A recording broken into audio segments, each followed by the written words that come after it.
Welcome everyone to Comics from the Multiverse, episode 461. I am Peter, and joining me is Connor. Surprise. You lived, bitch. Surprise for me too. Yeah. Matt was supposed to be on the show today, but he had a vet emergency to deal with, and he's a bit sad today, so he's taking the week off. He'll be back next week. But Connor, luckily, was available to do it. We are recording a little bit later though, so if you're a patron and wondering why it's a few hours later than normal, it's because we didn't start until several hours later than normal. So that's why. Yeah, I was away. I got back home yesterday and I had no Wi-Fi all week, so I could not read a single comic. So I was like, okay, I got the full 2 weeks worth of comics to read today, and I was like, well, I'm probably not going to have time to get that in by the normal show. So I was like, okay, that's fine.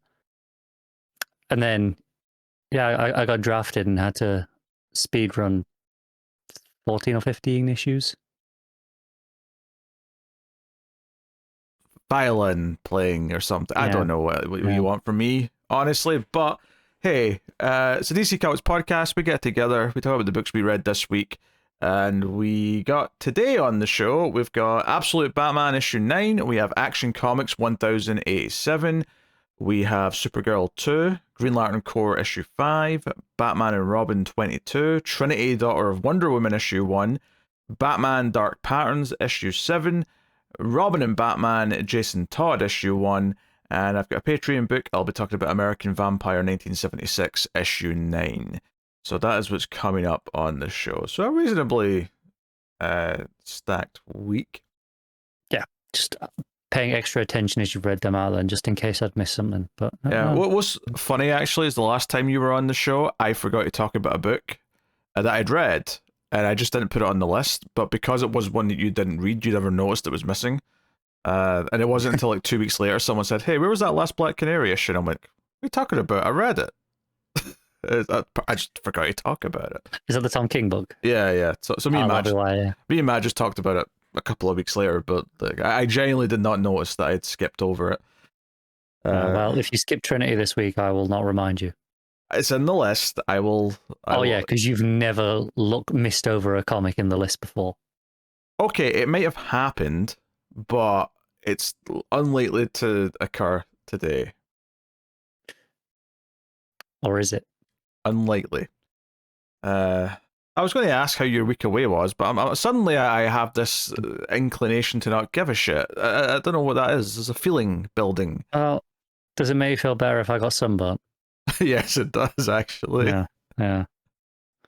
It was sunnier and hotter than the weather had led us to believe. The weather, the weather report was like, yeah, it's going to be cloudy, overcast. It's going to rain most of the days. So obviously we planned for that, and then we got there, and it that first night it chucked it down all afternoon. Like, okay, cool. And then it got hot out of nowhere. I'm like, yeah. So got a little bit sunburnt. All down the back of the neck. Honestly, it's all because it was on a hike, and the sun was on whatever side it was, and it's all just one side of my neck, my face, and one ear. It's just all down there. Everywhere else is fine, but that one area, pretty bad. You got to like spin around and walk backwards occasionally, like a burger on the grill. You need to flip so that you get evenly on both sides. Well, it was kind of a longish walk. It was like 20 kilometers. And then the sun was just on one side the entire time. There was no shade. There was no cover. I just didn't really think it through. So I just picked a smaller trail and went in a circle, and that way half the time you're facing one side, and the other half of the time it's facing the other side. That does work, but yeah, that was not the trail we chose to do. Well, mistakes were made, okay? Clearly you're not adequate for such decisions. It was a nice walk, though. I didn't really notice I'd been sunburned until the end, so... But did it hurt after you noticed? Honestly, not as bad as other burns I've had. Was not the worst.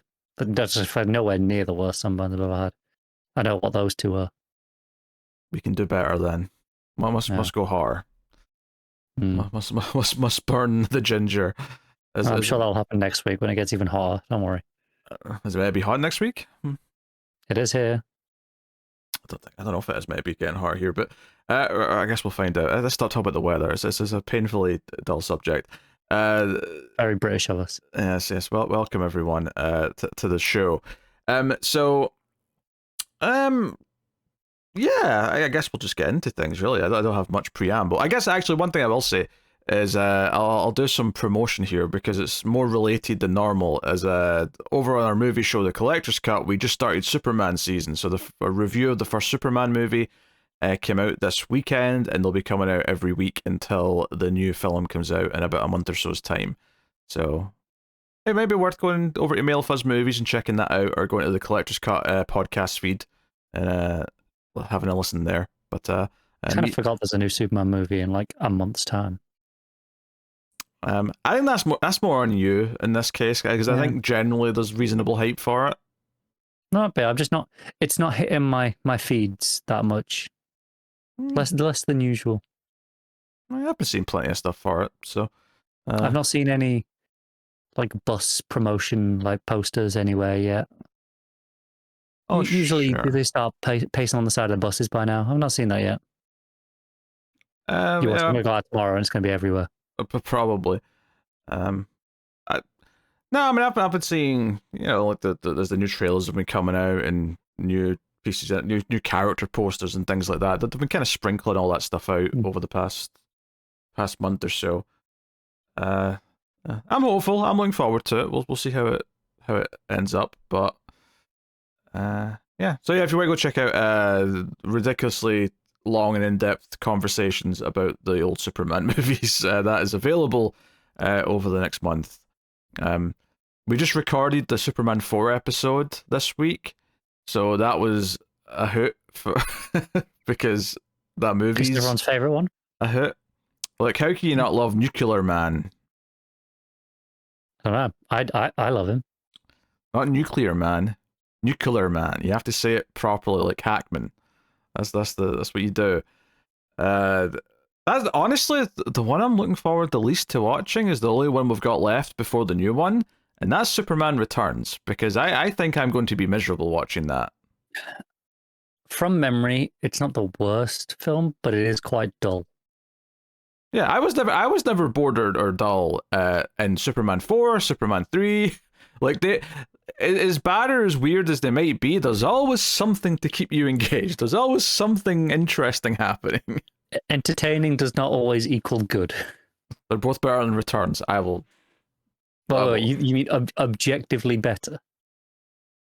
Not just you have more fun watching it, you get more enjoyment out of it. You think they're actually better movies. I think there's an argument. I'm not sure there is, but I think there is. I think they're so bland and safe that I think that's a bigger sin than the goofiness of some of these other movies. Okay. Not sure I can get on board with that take. Like, okay. I'll tell you for sure if I still feel that way after I've watched it again, but I'm not going in with the expectation that I'm going to have a changed opinion. So we shall see. But yes, we will begin with the Kindle rankings, the list formerly known as the ComiXology Top 10. I'm sure Connor's chomping at the bit to get to this. Oh yeah, I should probably load up what actually came out this week that wasn't just DC, shouldn't I? That's usually a good idea. And you can give me a guess for what number 1 is. Honestly, it probably is still Absolute Batman. It is Absolute Batman. Although, to be fair, there was a little bit of a streak there for like 2 or 3 weeks where the Absolute books were still doing very well, but they'd all kind of fallen to like number 2 of the week because Marvel have got either their event on or... but you are forgetting the golden rule of comic sales. Batman sells. That is true. Maybe it's the one that'll stay up at the top. But I mean, the others they were all comfortably in the top 5 still. So I mean, they seem to still be doing quite well across the board. But Batman's Batman, so here it is. Also, just might be a case of Marvel didn't have a Hickman book out this week, which is kind of what had been beating them. So number 2 is One World Under Doom Number 3 is Transformers. Number 4 is New Avengers, which is a new issue 1 by Sam Humphries. Number 5 is Giant Size Dark Phoenix Saga. Sure. And number 6 is Action Comics. 7's Giant Size Amazing Spider-Man. 2 giant sizes in 1 week. Marvel going big. Number 8 is Exceptional X-Men. Number 9 is Supergirl. And number 10 is Trinity, Daughter of Wonder Woman. So it was a little less skewing to DC this week, but still 4 overall in the top 10 is not too shabby. Yeah, it's not terrible, but those giant size books, like, I just okay. I'm seeing the Spider-Man one's got quite a cast of at least writers on it. To be fair to it, yeah. So they're big one-shot specials, presumably. So maybe they're selling, reasonably well for. Yeah, the Spider-Man one has stories from Al Ewing, Chip Zdarsky, and Kevin Smith has done his first Marvel story in a while. So yeah, that makes sense why that one's selling. Unleash the Parade. Kevin Smith's writing something. Hey, people like Kevin Smith comics. I'll take your word for it. Elsewhere, World War V is at 12. That still does pretty decently. Green Lantern Corps is at 15. Batman and Robin is down at 18. The new Robin and Batman Lemire books at 20. Aquaman's at 21, and Dark Patterns is at 22. So, yeah. Yeah, not great for the Robin and Batman. Yeah, it is a a pricier, longer book, maybe. I hope it sells well long term in like trades and stuff. If enough for them to. Because I think at this point you kind of want another one, right? Or you want to complete the series. At least a Tim and then a Damien. I suspect that's probably the plan, and it probably is going to be like a good prestige seller when it's in. Because, I mean, even how many people who are buying singles might look at this sort of Black Label book and just go, "No, I'll wait for the hardcover and read it as one." That's true, yeah. One healthy chunk. Honestly, the one that upsets me, I feel like, is Dark Patterns should be higher, but it should be, yeah. It's really nice having a kind of semi-anthology book with these just short 3-issue arcs. I feel like it's been a long time since we had a Batman book like that, and it's actually just been very good. Helps, but yeah, and obviously we'll be talking about that issue today. Well, that's how this works because this is this week's books. But you know what I mean? Yeah. We'll have. I guess what I was really trying to say is we're on to a new arc today, so there'll be new thoughts because it's not the same as the last story. But anyway, all right. So that's your rankings for the week. There is actually one bit of news to mention. You're lucky. I thought there might be solicits, but we're just slightly early in the week. It'll be next week we get solicits. But the one bit of news that did come out this week is that they announced an animated series based on the Tom King Mr. Miracle book. Oh yeah, I did see that. It's HBO Max.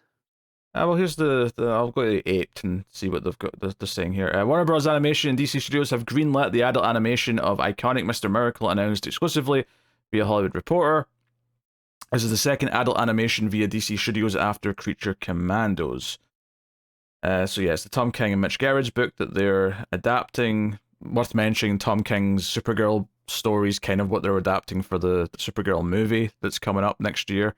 I am curious as to how close of an adaptation that's going to be. I feel like it's probably going to be kind of loose. I don't see it following it beat for beat, but I mean, we'll see. So yeah.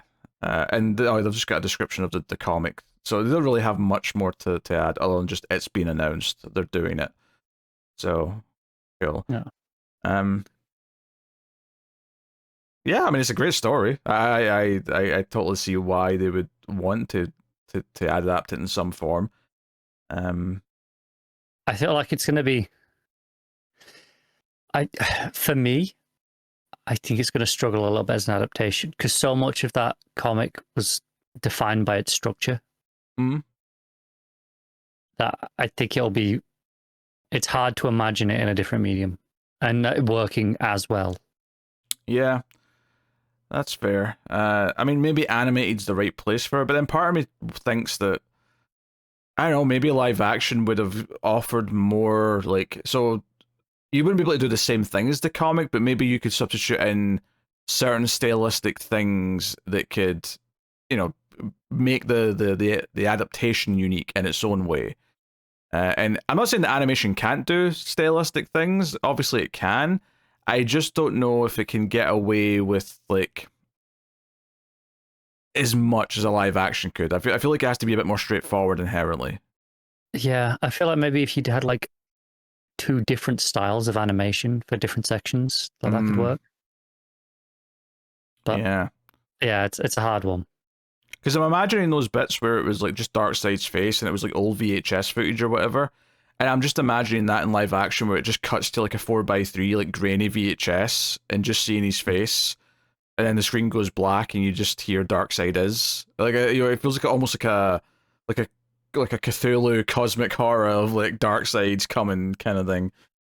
But hey, I mean, it's definitely an interesting thing to adapt, and maybe it points to kind of what the animated movies were doing for a while, but obviously they were kind of dull and mostly uninteresting. But maybe this idea of taking prestige series that have got a lot of acclaim and actually building full like limited series out of them in some either animated or live action form, I think could be an interesting thing for them to do as projects.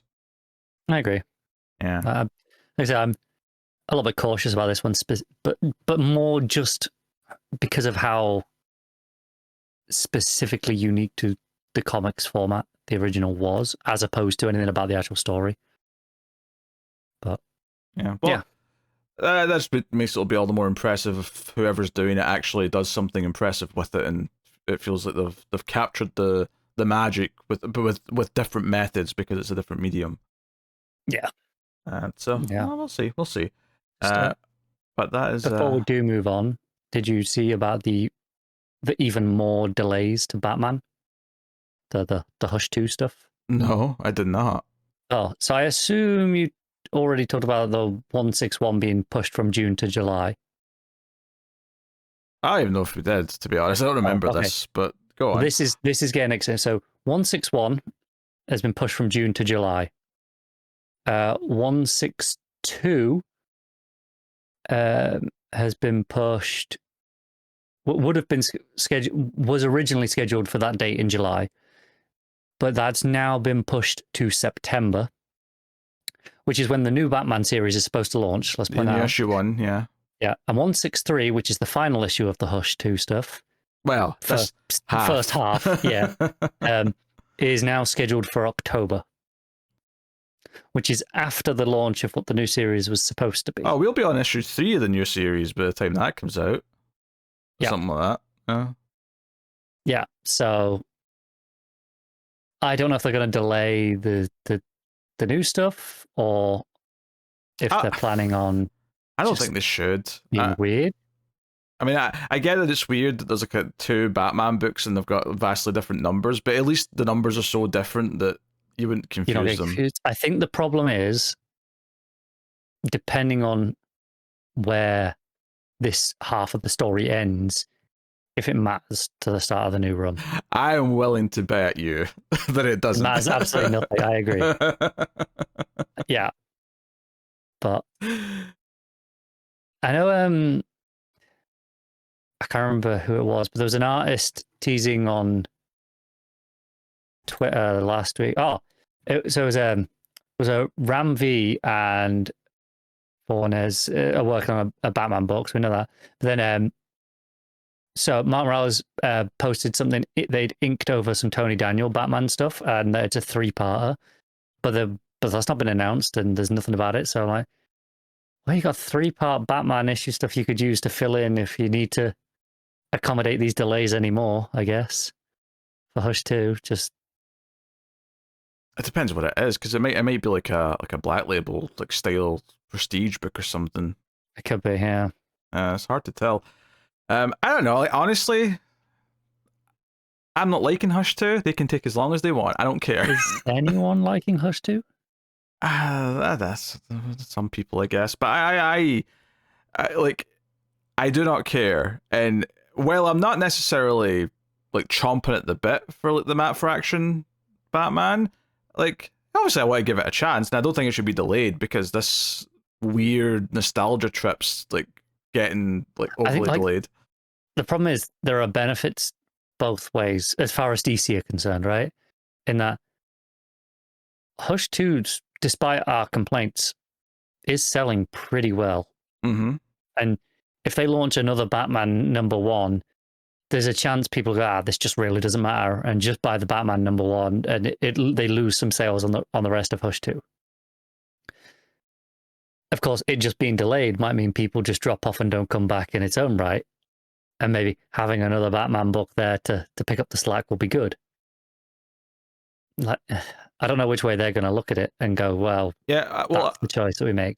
Well, there may be another factor here though as well. Like, I mean, who knows? Like, they'll have loosely mapped out maybe what they're doing next year event-wise. Maybe this new Batman book has to start when it does because it has to have finished an arc before we get to like summer events next year or something. You know? It's possible. That is definitely a case. The only advantage to this being delayed, if the book does get delayed, and they just keep working on it in the background, is if they need to, if they do need to hit a certain issue by a certain date, they could probably double ship at some point, a couple of months, because they'll already be ahead scheduling wise to catch back up if needs be. Here's the problem though. They've already delayed the last issue of this stuff until October. Do you really feel that confident that it won't get delayed again until November, December, and at that point we're in next year before this new book can launch? No, I'm not confident at all. This is Jim Lee. Jim Lee is a slow artist on his best day. This is so stupid because it could all have been avoided by just making it a miniseries that was its own thing and didn't like get into the numbering of the main book. That's all they had to do. 100%. They thought this will be a nice fill-in between runs. And they didn't have a backup scheduled, so they're like, right, okay, that'll do. And they've got nothing now, and they don't want to go 4 or 5 months without a main Batman book. So that's why they've put. That's why they've put Hush 2 in the main book. Very possible. It's so silly though, because I get why they think they can, but I'm like, you know what? Like, promote Dark Patterns for those months. Like, try and give that a spotlight. You've got Detective going strong. Like, you know, you've got several Bat books to, you know, put to the forefront and say, hey, Batman and Robin's pretty good right now, read this. It's like, yeah, I think if they'd known a little bit more in advance, they probably would have done what they've done with Action, where we had like the rotating year of like, you know, 3 issues at a time. They probably would have just done that for 6 months, just get 2 little guest teams, like 3 issues, and then do Hush 2 as a separate full 12-issue maxi on its own. Yeah, I've said this before in the past, and I just want to reiterate it here again on this point of like DC thinking they can't have just a Batman book for a few months, is that it is insanely stupid to me, and this is not even a critique of DC because they only think like that because of like they've got evidence to support it. So this is a critique of the people, of the audience being morons, right? You know who you are, but this idea that the book called Batman will always sell better than Detective Comics just because it's the one named Batman, regardless of the quality of either book, has always been absolutely stupid, and it will always be stupid. It is, but I'm gonna mildly defend DC here in a very specific in this specific instance. Having no Batman book for 5 or 6 months, whatever it would have been, if they hadn't had Hush 2, right, between the two runs, it's not just a case of, oh, well, now we can promote the other books. It's a case of they are actively losing money by not printing Batman. Oh, yeah. I mean, my point there wasn't to critique them not having this gap. It's just going into that general buying point of Batman always sells better, even when it's much worse than Detective, or in this case, a Dark Patterns is coming out, a Batman and Robin exists, right? Whatever other Bat books exist, because it doesn't really matter typically which one is which. You could easily swap Detective and Batman around right now, And it wouldn't matter if Tom Taylor was doing his story in Batman, it wouldn't feel out of place. It would just be, that's the story in Batman, and over here we're doing Hush 2 in Detective Comics. We could put the Batman and Robin story into Detective Comics and say that's none of it mattered. The title, what title it's in, is completely just irrelevant. It just happens to be where it is. But Batman will always sell better because it's named Batman, and that makes me think that people are idiots. Yeah, maybe. I think it's part of it's just there's a large portion of comics readers and people in general who don't do that much research, right? They're not seeing they just say, hey, that's the Batman book, I'll read Batman. Like, I'm not saying they have to be hypercritical. I'm just saying 10% of awareness and effort. That's it. 10%. That's all I'm asking for. I get it, but I'd rather than be reading just Batman than nothing. Well, maybe not right now. That might turn them away for good, but...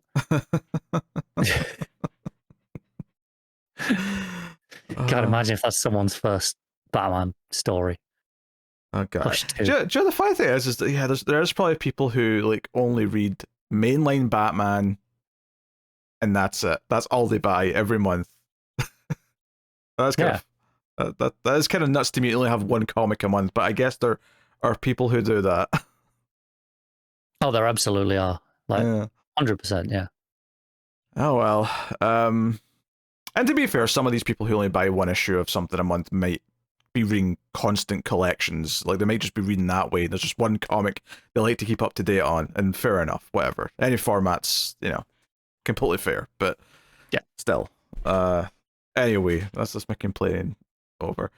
So that turned into me not being annoyed at the Hush 2 delays, because I really don't care about them, but being annoyed at people and their, I don't know if I call them sheep. That doesn't quite apply here, but yeah. Anyway, obviously I don't mean all of you, just some of you are idiots. Yeah, just the ones out there buying just Batman, but still listening to this for some reason. I mean, maybe they just listen to that one section, but I mean, maybe they're not. Like, there's no just Batman this week. They're not here. It's fine. That's true. That's true. I mean, don't get me wrong. I do expect there are people who like the Bat line, and they don't really buy any of the other books, but they'll buy Batman, Detective, Dark Patterns, and maybe Nightwing, Batgirl, whatever. And that's I kind of get that. Like, you've got a corner you like, you stick to it. I'm not going to fault you. Yeah, that's not that weird. Yeah. Anyway, let's get into books, shall we? Absolute Batman, issue 9, Scott Snyder writing with Nick Dragotta on the art. So, Bane! We've got an insane man, and his name is Bane. Yep. Bane in Absolute Batman is also just as big as regular Bane. Well, he's pretty big. He's bigger. I would argue that he's definitely bigger. He starts off like regular Bane, and then he hits the Venom, and he goes into like 3 times as big as he normally does. Yeah, big Bane. Yeah, his hand literally wraps around the entire head of Batman at the end of this issue. To start things off, though, they do a thing here where they've got like basically like Kandak and Karak are like, oh, we've been at war for so long, we're going to finally have peace. Let's be done with all this. They're shaking hands, and then Bane's at the door waiting for them, and basically says that he's been paid to make sure that one of you kills the other one. At least that's what the public will think anyway, and that everything's falling apart. And the one that seemed the least militant of the two is like, I'll do it, because he gets scared and is willing to do so. And Bane just crushes the other guy's head with his bare hand. And yeah. Also, he pulls out a smartphone. Something about seeing Bane with a smartphone up to his face is a weird visual, but holding it between 2 light fingers because it's that big. Yes. So that obviously sets up and teases what we're doing, and Bane is there at the end of the issue, so he kind of bookends the issue. The main thrust of the issue, though, is Batman is on a warpath because he's pissed off that the Wayland has been taken and he's missing, so he's going through the criminal underworld, And a big part of this, and we still have Alfred being the one who kind of narrates as if he's writing a journal, is that basically they're running out of like ambulances and ride shares because there's so many like punks going to the hospital. And before we move on, we should probably talk about the fact that they tease that an EMT in Gotham right now is one Dick Grayson. So I'm sure that's something we'll come back to later, but they're seeding it now for future exploration. Yeah, they make a point of making it really explicit, so which means it's definitely coming back at some point. Yeah, I mean, I'm sure I said something vague when this book started, but that's certainly when they introduced this version of Barbara that we've got, and she's got some stuff in this issue as well. I was like, oh yeah, I wonder like when we get to some of the Robins and like what are they doing in this world. I mean, I assume Damian doesn't exist because obviously he comes from Batman, but the others in theory could all be around in some form. It's because even here, like Dick's not as young as he normally would be in Batman's early career. I think you can still sell a version of Damian somewhere down the line, just being like, hey, but don't do it as explicit. Just like, hey, Bruce had like he had a one night stand. He didn't know who Talia was, right? Or like this version of Talia like doesn't know that side of the world at that point. It just happens to line up. It's a bit coincidental, but I mean, what are you gonna do? It's got if they want to shoehorn it in, right? Yeah, I mean, if it even is Talia's kid, I mean, it could be a different mom. It absolutely could be, yeah. There's no rules to follow here. But Batman reaches out to Barbara for information on what happened to Wayland, and basically the files make it look like it was someone from inside the police system that actually helped take him, and it kind of cuts to like him talking to the other I don't even know what he calls it, like his rogue club. His friends, and like he's went to Arkham. Yes, he's went to Arkham, and like, what is this place? What's going on? And like Alfred's there too, and they're all kind of discussing it. This is interesting because we spent those last couple issues setting up the fact that they all know now that he's Batman, and what does that mean for their relationship, their interaction. We kind of already talked about how he was using them for their positions. One of them's got like an ear in like the justice system. One's, got an ear in the tech system. One's got an ear on the streets, kind of thing. Like they've all got like a place of knowledge that he can tap into. But now they all know who he is, and he wants to still kind of rely on them. It's an interesting dynamic for sure, and seeing how they play off of him. I think like having Penguin kind of like yell and say this is crazy, we're talking about breaking into this Arkham place, but ultimately says, hey, I said it was crazy, I didn't say we shouldn't do it. It makes for some interesting dynamics here where it feels like they're still friends now. Are one by one they all going to be taken away and turned into something villainous? That seems like maybe the obvious plan they're going to go down, but for now it's an interesting dynamic to play with. I think that's the obvious plan. I think there could be something potentially interesting about doing the opposite, and maybe EMT Dick Grayson gets radicalized to be anti-Batman due to these sorts of things, and maybe we see people who we traditionally think of as Bat Family become more of the rogues. Okay, so do you think, obviously, these experiments that they're presumably doing to Croc are going to make him Croc in the literal sense? Do you think when he is freed, maybe after some initial like, we have to calm down the beast type stuff, that he is going to be an ally again to this group?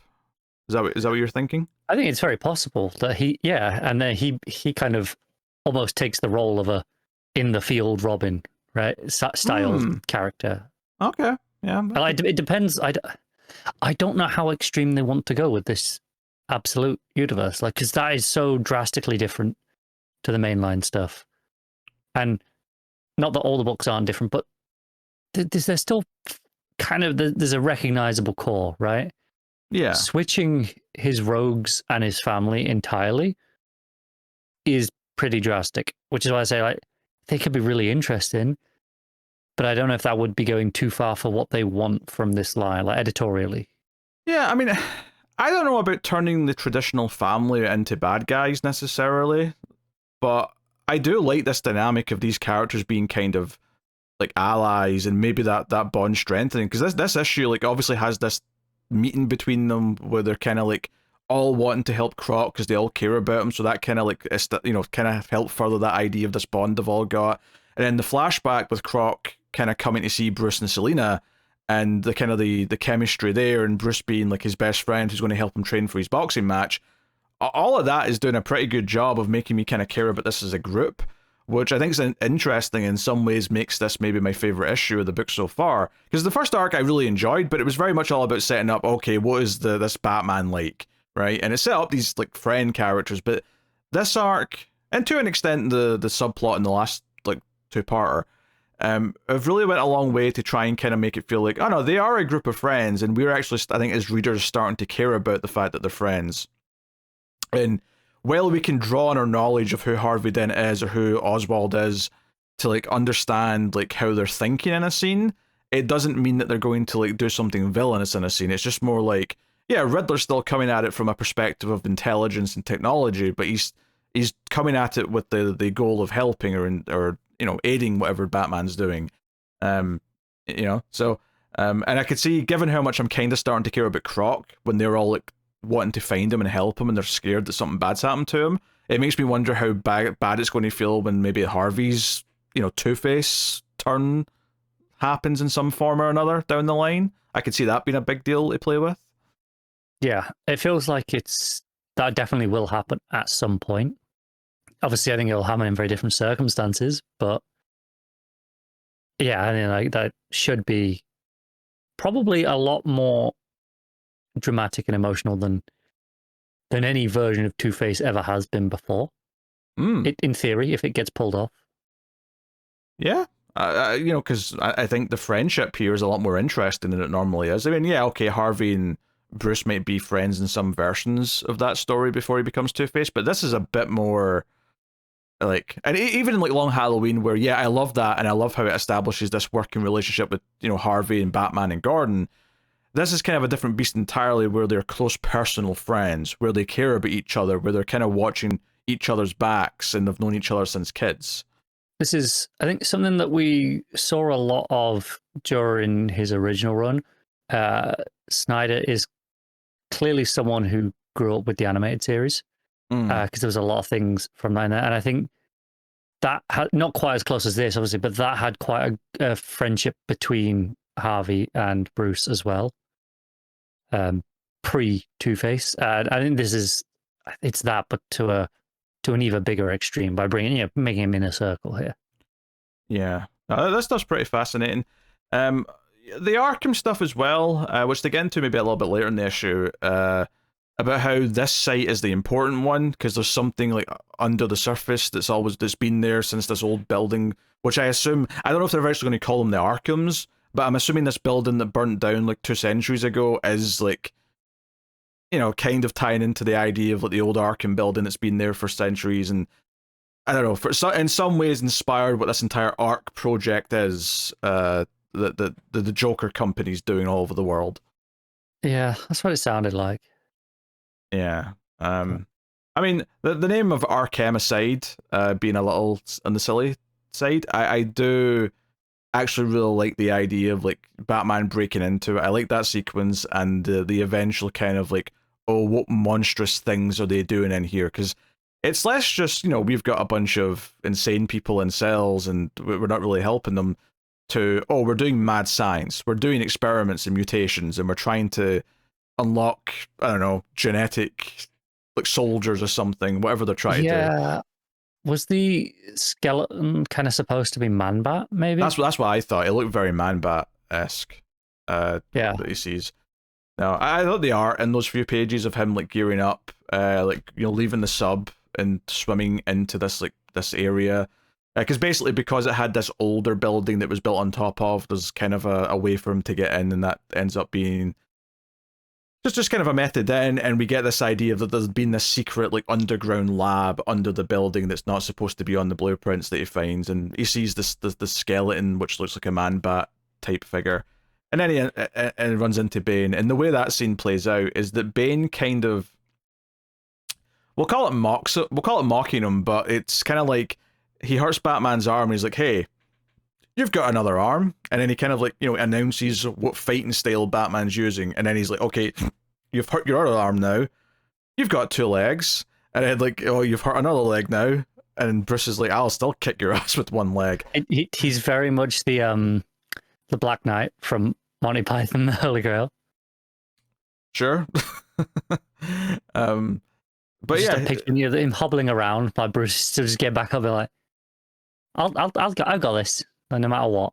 Yeah, I mean, we know he's not wanting to give up, especially early, arrogant, like angry Batman. He's. I think this is where I was a little bit concerned going into this arc, because originally Bane was such a big deal for Batman, right? Like going back to his first story, that Nightfall stuff where he was just he destroyed him. Like he absolutely just took him apart physically and tactically. I was like, okay, how are they going to do this so early in this run to make it feel like they've earned that level of threat already with Bane? But I don't know. I really enjoyed this sequence here. Yeah, it's good. He's imposing. He wins. He outsmarts him, and physically, obviously, outmans him. And that's before he even because Batman says, "Oh, you're just up. Like this isn't even a fair fight," or something to that effect. And Bane's like, "Oh, I've not even taken any of this shit," and then he hits the button. And we get him kind of, and I love how monstrous it is because it really plays into this idea of this entire place being about genetic mutations. And he even says, "Hey, I'm going to take you get you prepped for surgery. Like you're up next. Like you're another candidate for this shit." So, yeah, I mean, I think that they made him imposing, which is great. He feels like a big threat that Batman doesn't have a lot of time to underestimate him, but he does underestimate him in the moment. Like he does fail to do that. So, and I really enjoyed the breaking into Arkham and kind of the moody teasing of what's in there. Yeah, and the idea that Alfred kind of knew Bane might be in there. He knows something about this. Yeah. But didn't warn him in the end. He kind of backed away from warning him. Just I don't know, didn't want to scare him, didn't want to put him off. We don't know quite why, but yeah, the fact that this goes back a while for Alfred, it definitely just adds something to it. It's not just he's there for this one thing, but Alfred was expecting him in there. Yeah, it sounds like he lost someone who'd maybe been mutated or experimented on sometime back in the day. That was kind of the gist of what I was maybe putting together from what he was saying. Yeah, you see the old photos, and there's one with an eye patch, and I can't help but wonder if that's meant to be Slade, maybe. Oh, well, they're just gonna say that Alfred's just also wintergreen in this universe. I don't think it has to be, but I can see that they could have done wintergreen in the same squad, right? Yeah, I can see that. Yeah, and just to point out as well, I do want to say that the flashback in the middle to Bruce having kind of a weird scene with Selina where I presume she stole a bunch of money and that's why they're having sex in a pile of cash. That was what I assumed, yeah. Yeah. So they're all happy and lovey-dovey. And the primary, obviously, it's still teasing Selina. We've been teasing Selina kind of since the start of the book. And we've still not seen her in present day yet. But the main purpose of the scene, though, is to kind of show the friendship with him and Croc. And the idea that, while Croc might have some questions, it's not actually that big of a deal to let him in and see all this money. Because initially they're like, "Oh, don't open the door. Don't let anyone in. This is going to look quite bad." So I'm like, it's just Wayland. Don't worry about it. Yeah. It's a funny bit at the end of the scene where he's like, "Wait, is that actual money?" And then cut. So no, I quite dug this. I think this has been going in interesting. Most of the Absolute books have been, to be fair. Yeah. But I think this is doing some interesting stuff. So as far as the art's concerned, it's nice to have Dragotta back. And it's not that I think it's. Yeah, on you go. I think it's not the other artists are bad, but I think it's just a massive difference when he's here on this book. Yeah, I didn't mind the art in that two-parter. In fact, if anything, I really liked the subplot with the characters talking in the alley and how it was constantly in silhouette until that moment when the match was lit up. That it was some really good stuff, but it just felt so different to this. So this feels nice to go back to because it feels like this is what the book's supposed to look like, if that makes sense. I think two things. One, I don't think anyone quite draws Absolute Batman like Dragotta does. I don't think That's fair. it's very much his book, right? And two, the paneling and the sequencing of that action stuff at the end is just top tier. That alone is like, okay, that's why he's on this book. Oh no, that's fair. If anything, for me, I'm like, it's the Batman leaving the sub and like swimming in. Like that's the stuff that I really like the sequences of. Is almost like the moodier pacing and sequencing usually sticks out to me a bit more than the fast-paced action. But I mean, either way, he's obviously. I mean, they're both great stuff. Yeah. All right, what are you rating Absolute Batman? I'm gonna give it an 8.5. I'm knocking like a tiny bit off because it's the same issue I had the same problem I have with the last couple of issues where the first few pages I feel like I've missed an issue. Like I'm like it takes me like a few little bits to get back into it and be like, no, this is the next bit. It always feels like I've missed something.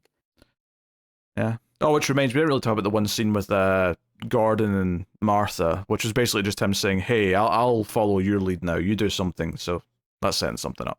So leave that there. Yeah, I mean, I think I agree with the 8.5, or no, maybe I might go up to the 9. Yeah, I'll go up to the 9. I think in some ways this is my favorite issue of this book. It's maybe not as bombastic. You know, like obviously everyone remembers him coming out in the big bulldozer thing and all that from earlier on, but I think the way it's sort of making me care about this group of friends as like a family is actually quite intriguing and very different to I think anything that most people were probably expecting from this book. So, yeah, excited to see where it goes. Action Comics 1087, Mark Waid writing with Skylar Patridge on the art.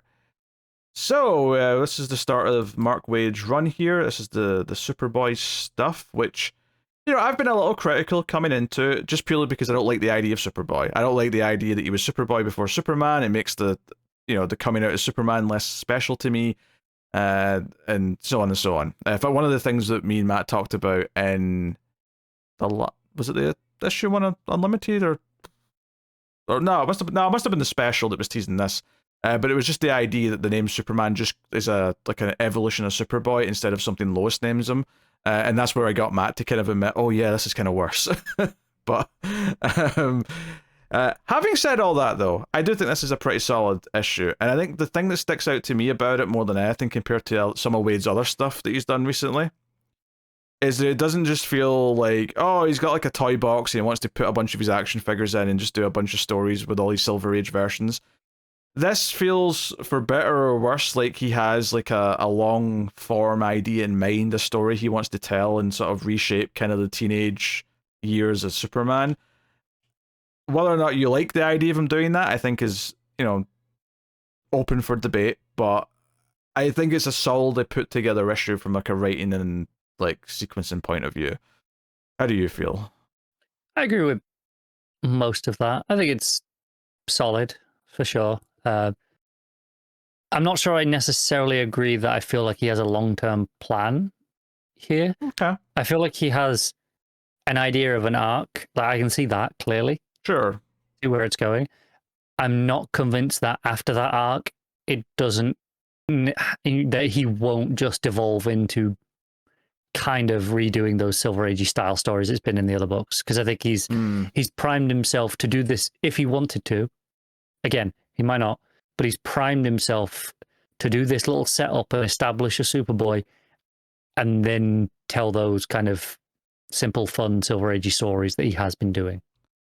I mean, it may just become that, and that would be a little disappointing, because I think when Waid's got something that he kind of wants to say about a character, I think he does great stuff. And I think, you know, the Batman and Robin Year One's a good example of that.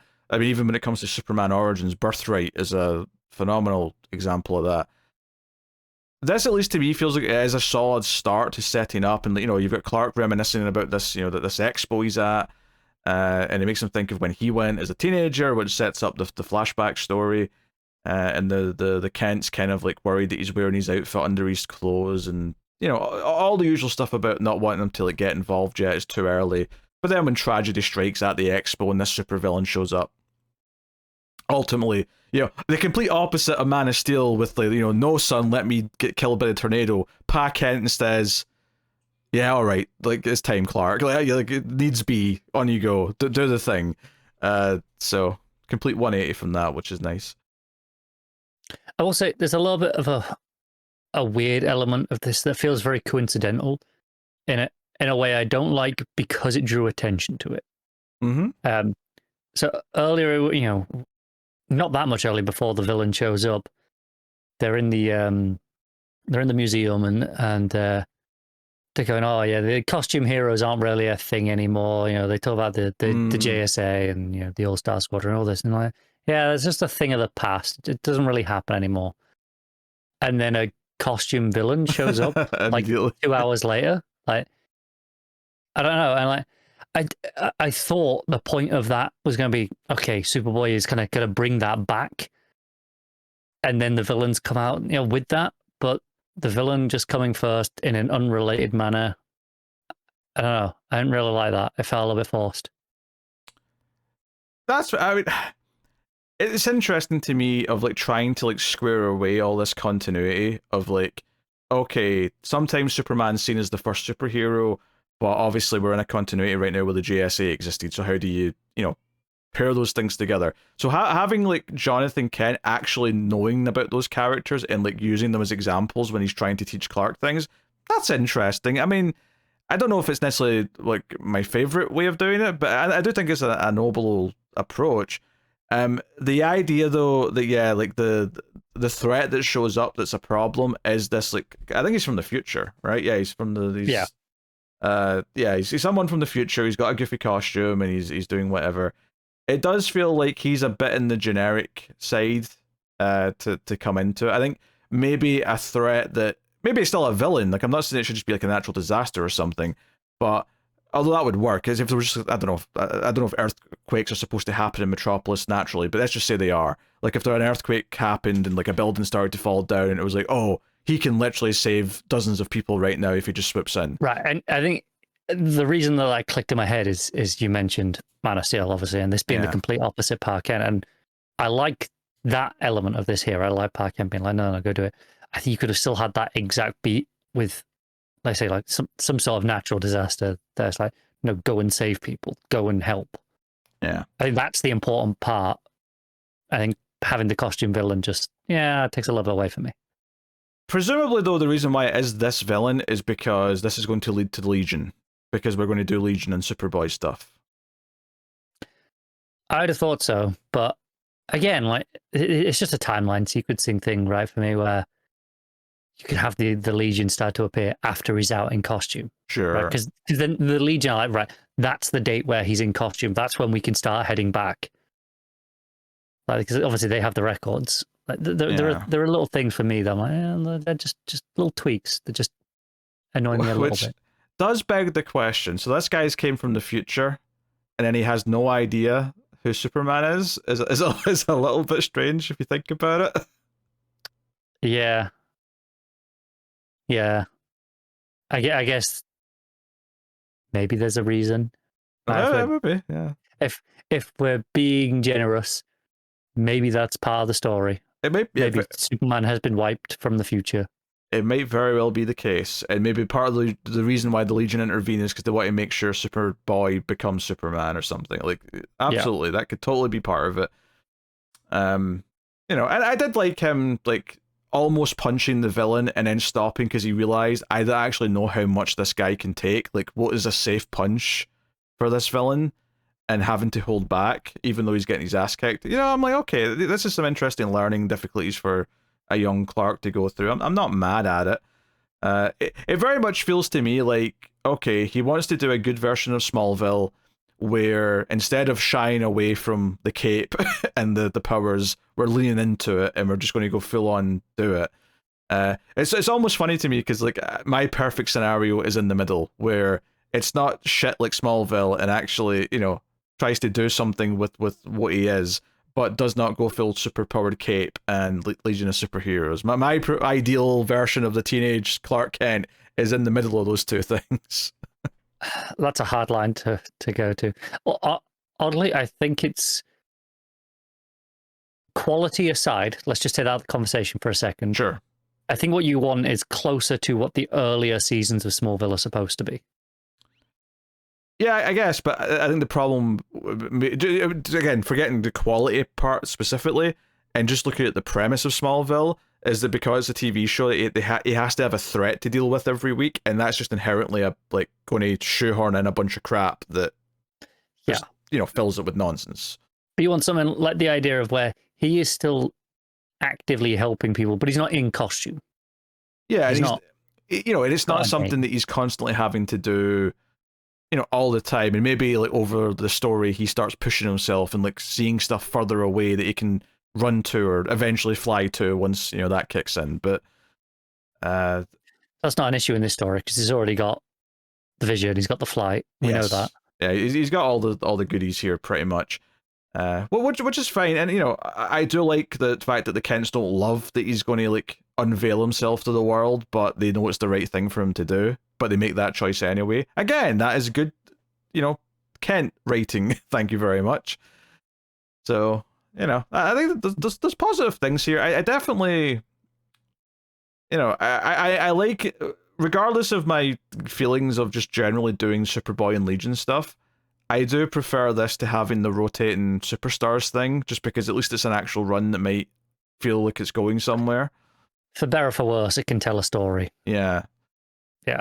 Yeah. And at least after this first issue, I'm definitely more excited about the next issue of this than I am, say, World's Finest. Yeah. Yeah. So.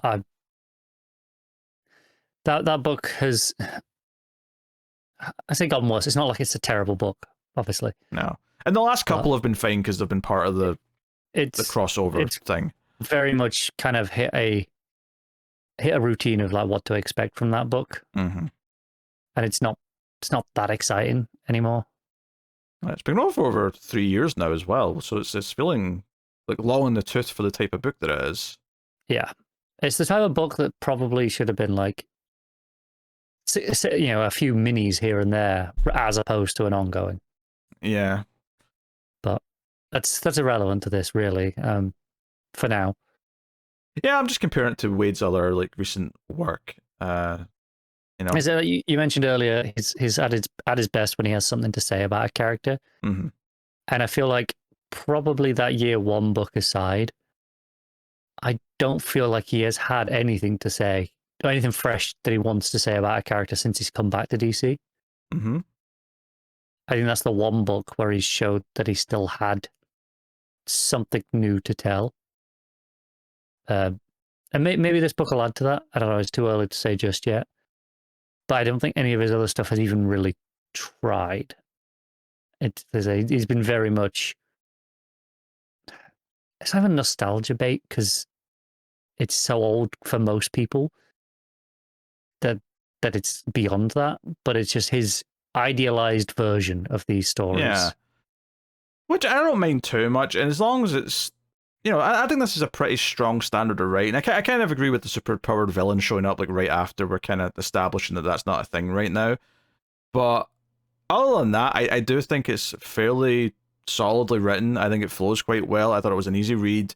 I cared about the fact that he, everyone felt nervous once like people started looking at him and asking questions, and that's kind of the cliffhanger.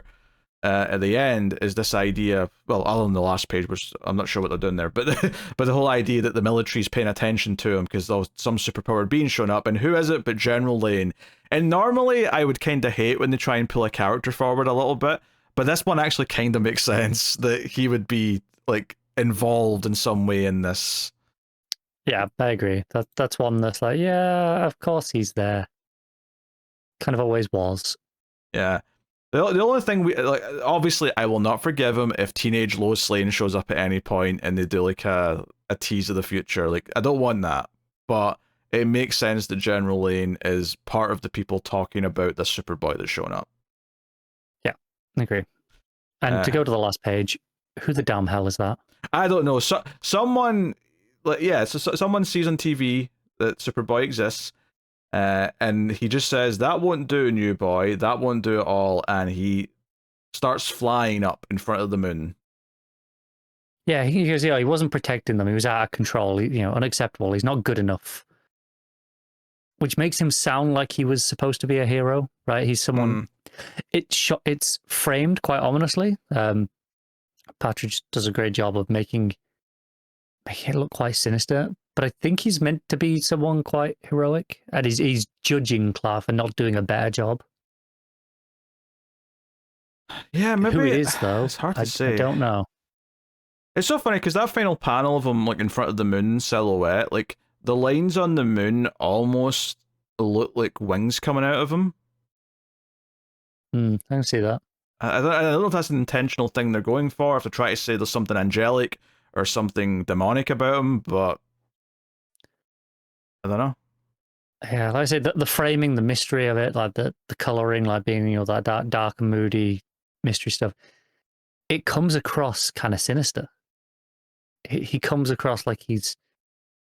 It feels like a villain introduction. It absolutely does. It does, but the dialogue sounds the opposite. At least that's how I read it. Or unless he just doesn't like that someone's got powers at all, and he's like, "Oh, that won't do, new boy," as if he's coming in to like get rid of him, sort of thing. I don't know. Maybe, yeah. Because it seems like he's been laying low, whoever it is, because he's been sitting in a normal house watching TV. Yeah. So I don't know, but we'll see. And obviously, the joke answer is Boyzod, but it's not Boyzod because that would be a real retcon. Zod's already a man. Oh, just you wait. Plus, Boyzod sounds very close to Boyzone, which is making me chuckle a little bit internally.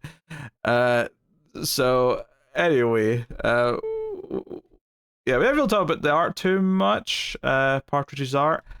I like the sequencing. I think the sequencing is good. I like the layouts of the pages. I think it has a really nice flow to it. I'm not in love always with how she draws faces, though. I will say that. I quite like her faces. I think, especially like Clark, I think he looks young in a good way. Like it makes me buy it as like this is youthful. Actually, weird thing. So when he's in his outfit towards the end, he's got like red shorts as opposed to the usual like tighties, trunks, yeah. And honestly, it looks more like underwear when they're that than it does with the smaller trunks because because they feel like this layer on top. He somehow looks more naked with those on than he does normally. I think weirdly, if you're doing the shorts look here, you need to make them actual shorts. You need to give them some separation. So he's wearing blue tights underneath almost, and then like red shorts over the top. But because the shorts are so tight, that's why they come off like they look like underwear on top. Yes. I think like with the belt there, you could easily pull off that these are just red shorts he's wearing over the top, especially for a Superboy. He's wearing like red Converse as well. Like that's true. You could really do the red shorts, red Converse with the blue underneath. Like it just needed to not be skin tight shorts. All right, what are you rating Action Comics? I'm going to give it a 6.5. I like a lot of what it's doing, but there's just a few too many little nitpicks that detract from it for me. Yeah, that's fair. I think I'm happy to go with a 7 and say it's good, because I do think it's a good issue. I think it's well told. I think it flows nicely. I had a pleasant time reading it. I do think there's pitfalls for where it could go downhill and never recover, but I don't have those problems yet, so there's no point in like just rating it based on worries, because I think right now this was a perfectly fine, good issue. So, that is Action Comics.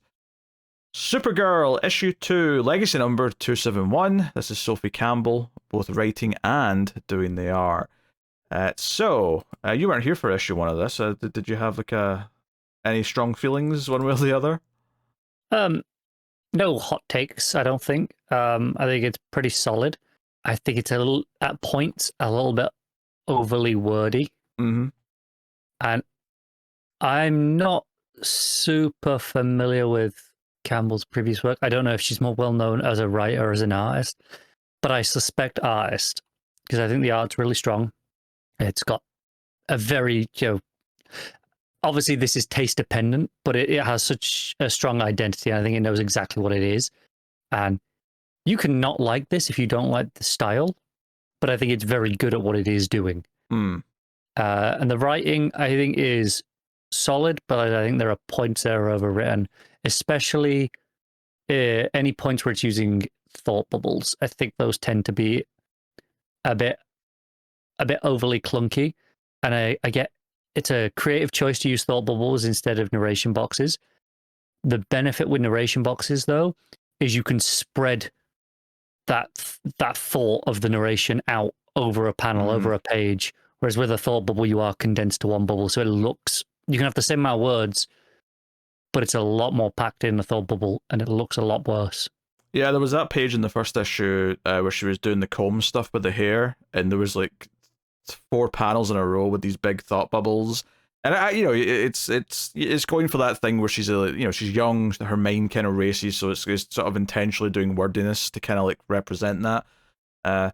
Yeah, no, but I enjoyed the first issue overall. I think this is also pretty solid. I think it's going for this sort of more bubbly, kind of fun book, and I think for the most part it's succeeding in that, and the art is a big part of that. I like that it's back to like a small town kind of thing, and we're maybe building something of a supporting cast out a little bit. Obviously Lena is in here at one point, and even directly references both like what she's been up to in the main Superman book, and they also drop a casual reference to what happened in Superman Unlimited issue 1 as well, which I don't know if you've read that one yet. You not read that? I mean, you know what I'm talking about though, because they give you an editor's note at one point. Yeah.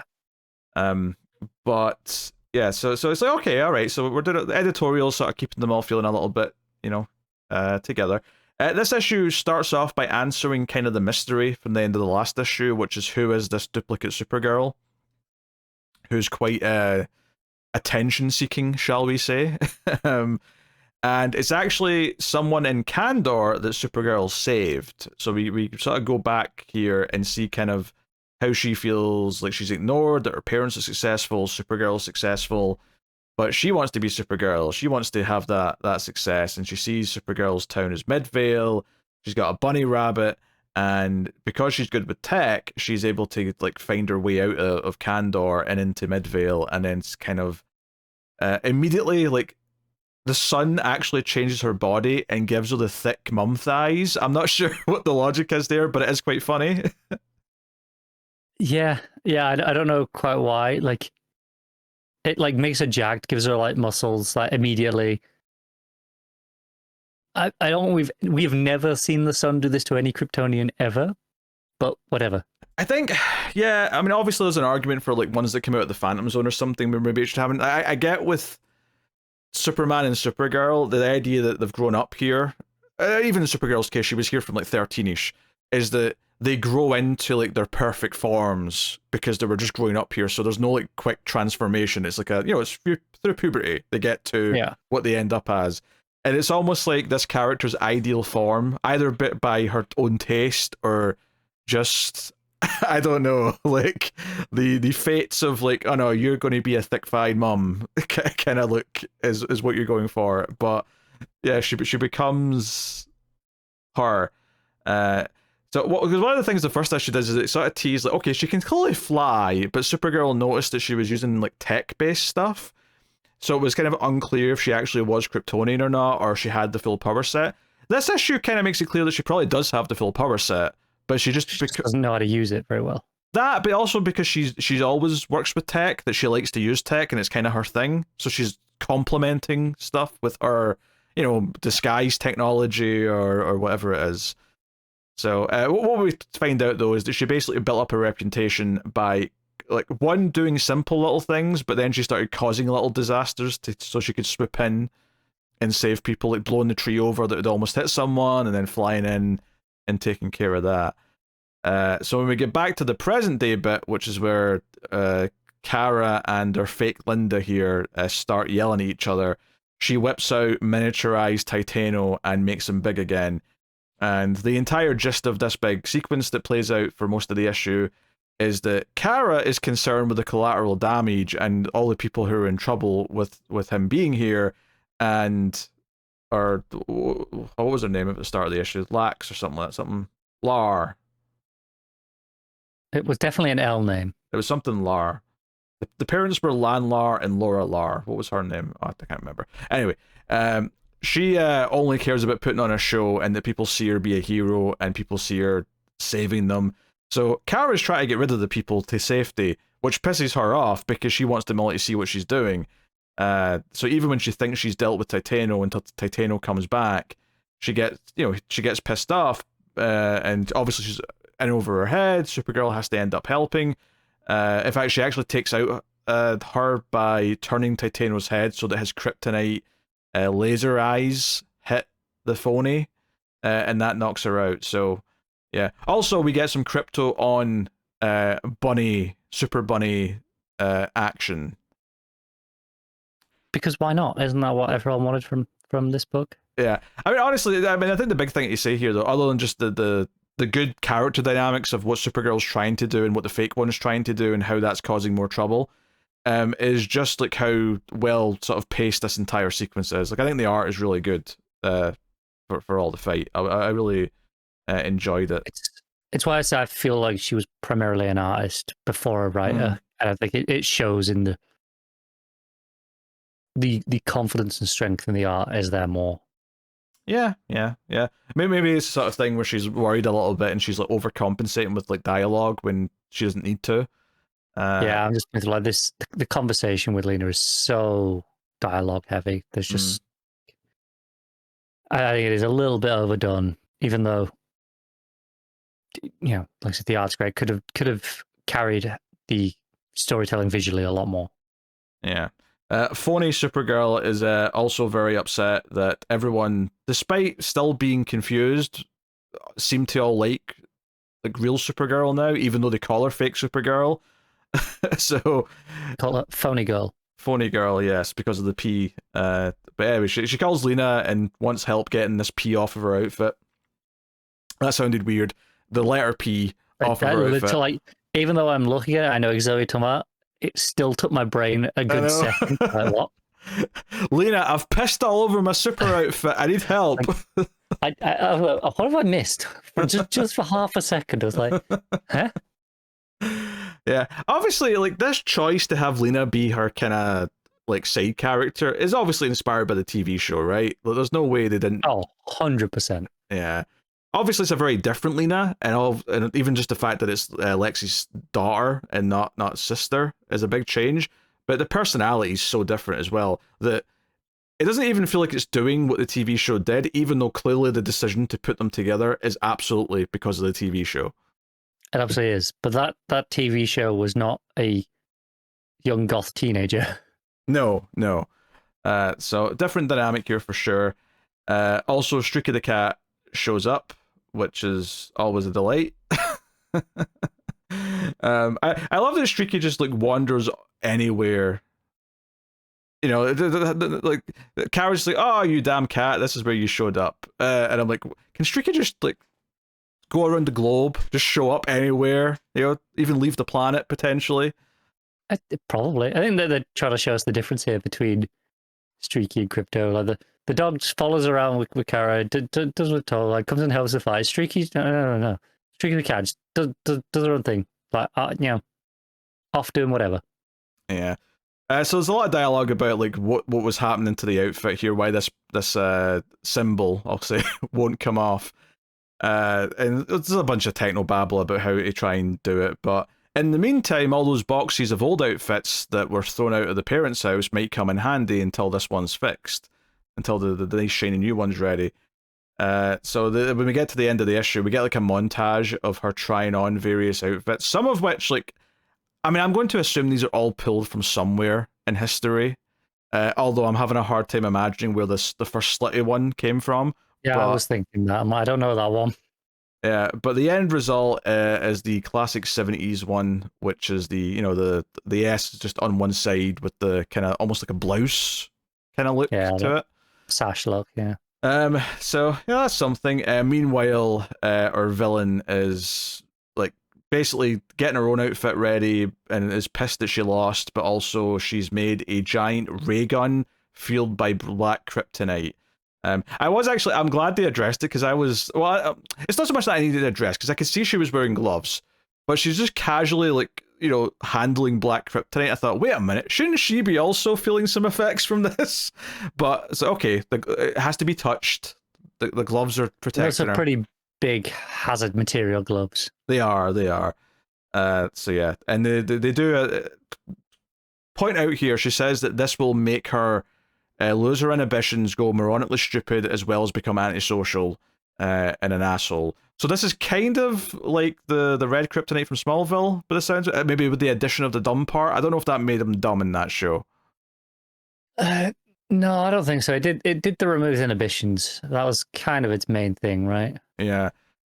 Yeah, I can't believe I'm giving Smallville our props today, but I will say I do kind of like the consistency of the red kryptonite having one effect, because one of the things in comics that's so annoying about red kryptonite is that every single writer, it's like, yeah, oh, this will give him a cold, oh, this will make him horny, this will make him, like, it's always something different. Tell you what, over 10 seasons of Smallville, if Red K showed up, you knew what was about to happen. Absolutely. I appreciate consistency, is all I'm saying. But anyway, that's what they're going to do with the black kryptonite here. So the final page that reveals what she's going to be wearing, we also get the villain in her outfit with the L shape on her, like where her cape connects at the front. Which I will say this. She did have that when she came through at the start in her own outfit. Oh, for sure. She didn't have this slutty version, though, that she's wearing at the end. No, but she had the L clasp. Yes. That's her family symbol. I will say I did roll my eyes a little bit of it being just an L in the Superman emblem shape. It's like, okay, I buy that the House of L's one happens to look like an S, but if you have another family have one that just happens to look a letter that also coincides with what their name starts with, it's just a little bit on the nose. A little bit, yeah. I think it's worse because like the L one being an S, like. L doesn't start with an S, right? Is my point here. Whereas La does start with an L. It feels lazier.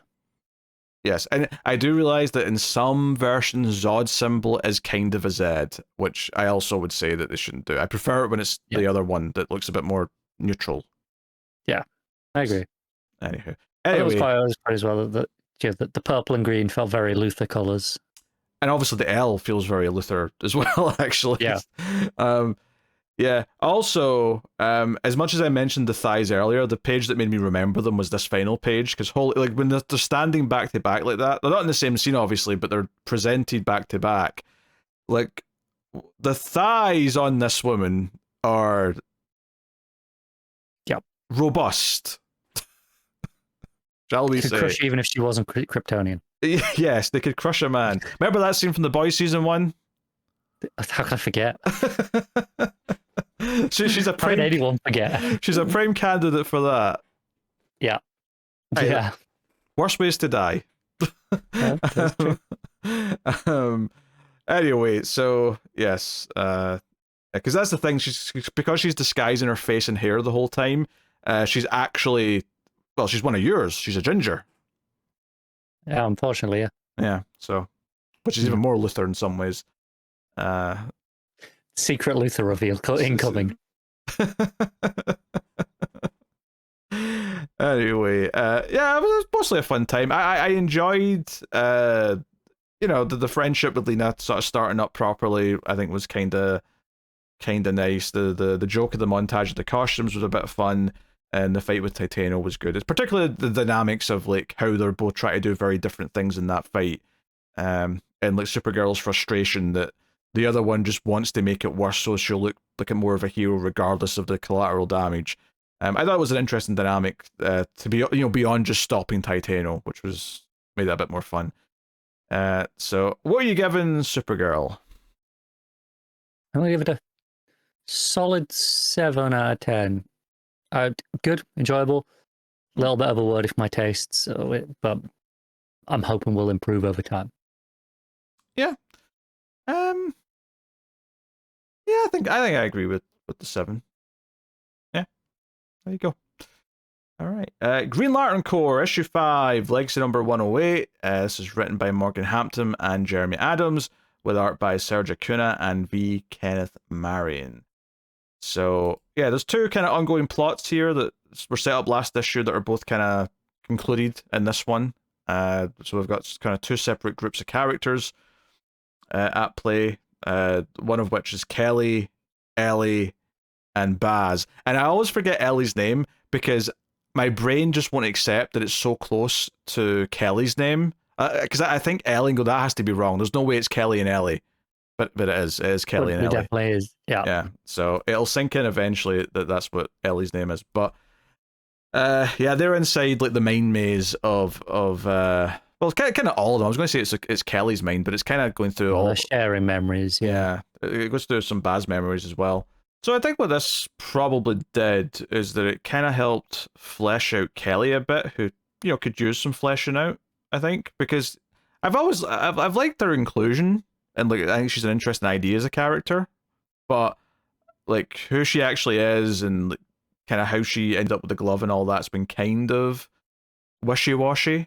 And it still kind of is, but it's kind of nice to see like a bit more of her character and that she cared about someone, and kind of teasing some of it with these fears is in because the difference with Baz when we get to see his fears and like the idea that in this version of his nightmare his brother died. It's like, oh, we actually have context for this. We know that his brother didn't die. We know what the truth is.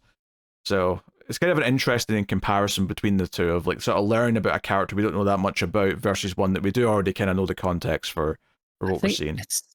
It's a little bit awkward for me because so I'm guessing part of this is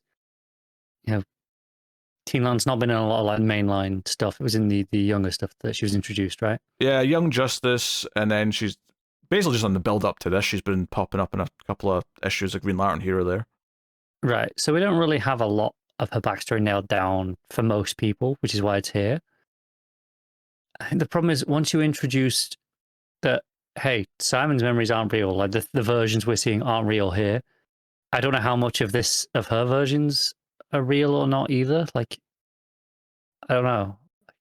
It makes it really easy, like later on, if they want to say that's not how this happened, to change it again, right? Well, yeah, but I think it's always intended here to not be what really happened. Like she says that at one point, but I think you can kind of like infer some things. Like so when she sees like the grandmother character and the grandmother's trying to like convince her to do things, it does probably tell you that she cared about a grandmother who maybe did actually die, and this is kind of preying on those memories. So I think it's giving you some stuff to latch onto. It's not wanting to give you the complete clean story yet. Gives us a little bit, yeah. And then the flip side of this is Guy is with what's his name? Garth? I thought it was something with a P, but I could be wrong. It's not Barf. That's not right. Anyway, Evil Star's chasing them on this space station, and he's delightfully Narf. It's Narf. Narf. There you go. And Evil Star is, as delightfully as D-list as you'll get, chasing people through the space station. But I had some decent fun with that, I have to say. And then obviously this ties in as well with Space Cabbie, getting called to come and save the day by Guy, and even the jokes that Guy calling him directly and not using an app makes him kind of old school, which to be fair sounds like Guy. I mean, most mainline comic book heroes should be acting old now, given how long they've been around. Yeah, there's a few fun Guy moments here. One where when Narf does his thing and Guy's like, "Oh wait, Narf's awesome," and then he's like, "Actually, I'm his teacher, so I'm awesome." I'm like, yeah, that's Guy. Yeah, which is funny because obviously the last issue set up that he didn't want to be paired with this guy. He's like, oh no, this little furry loser, no, he's hopeless. And now he's like, I'll take credit. Now that he can turn into a giant beast, the big lion thing, I'm going to take credit for this. So yeah, I think more than anything, I'm just kind of digging how this book's given us a chance to like spend, whether it be one shots or little two parters like this on some of the other Lantern characters. It's nice to do that. It's making the Green Lantern side of the world more fleshed out. And while this two-parter didn't necessarily tie into too much of what's happening in the Green Lantern mythos right now, with them wanting to rebuild the power batteries, it does feel like it's still taking place kind of in that world, and that is being referenced here or there. The first couple of issues referenced that a lot more than this one did. I agree. I think I like parts of this bit more than the previous stuff, like it being not it feeling separate, but not feeling the need to address every issue and just be like, no, this is just where we are, and we can just have a story with a couple of lanterns. I like that. I do think I would have liked these issues more if they were two separate one-shots as opposed to just like half an issue of each.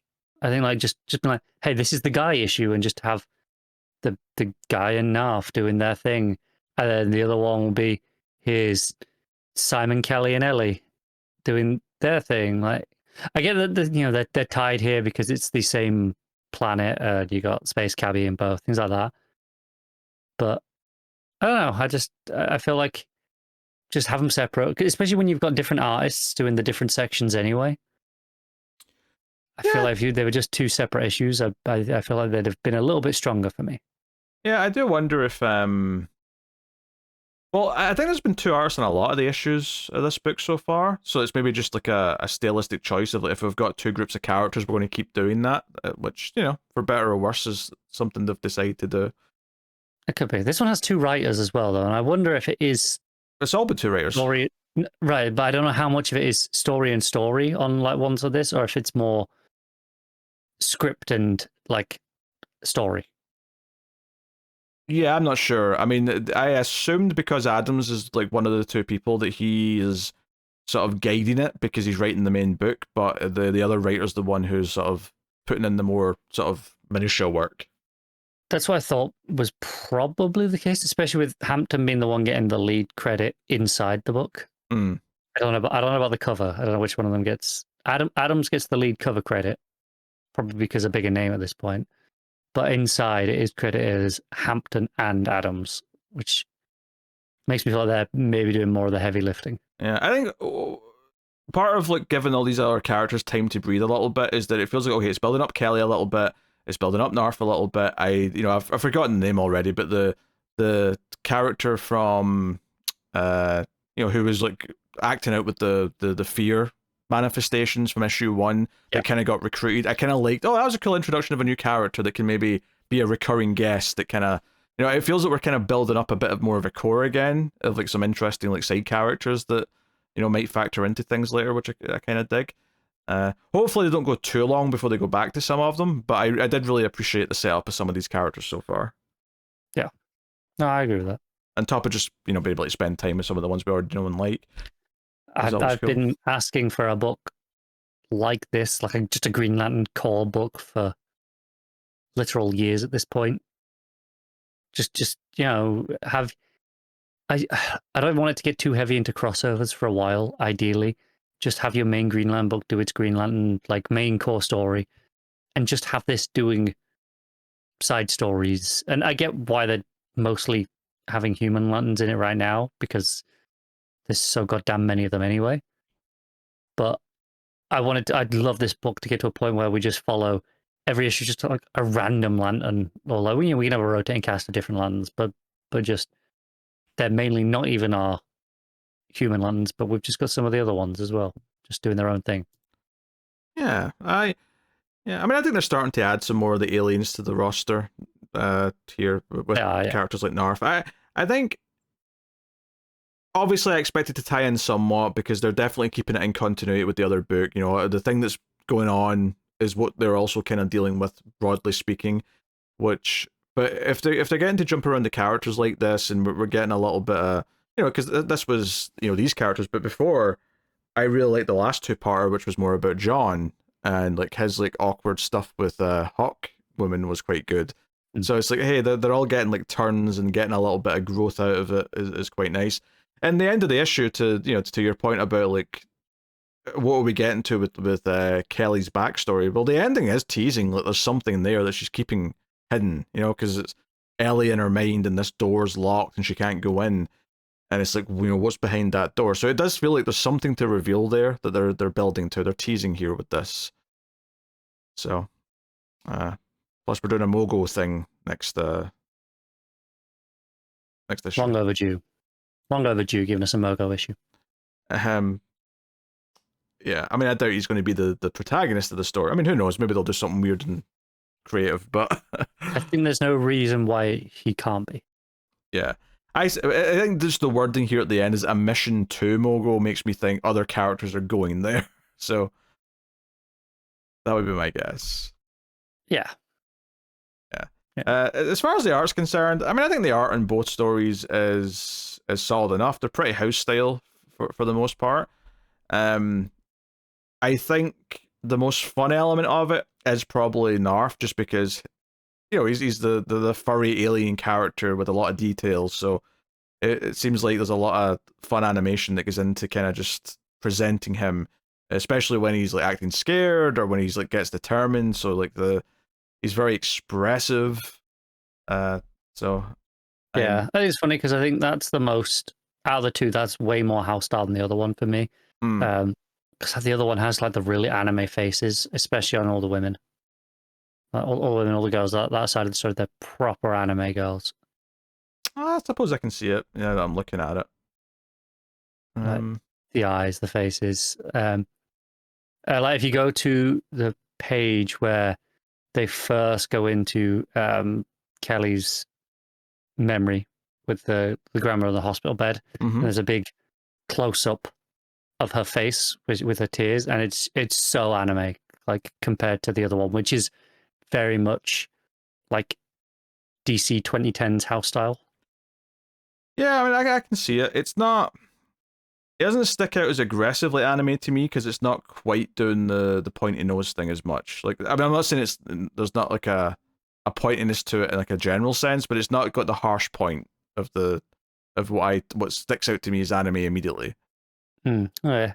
I really noticed, especially on I think I first noticed at the page before that one, the very bottom panel at the boy like going into the door and like yeah, like it stood out to me how different the two styles were, but they were really trying hard to make them not look that different so that they could have them in the same issue and it not be too jarring.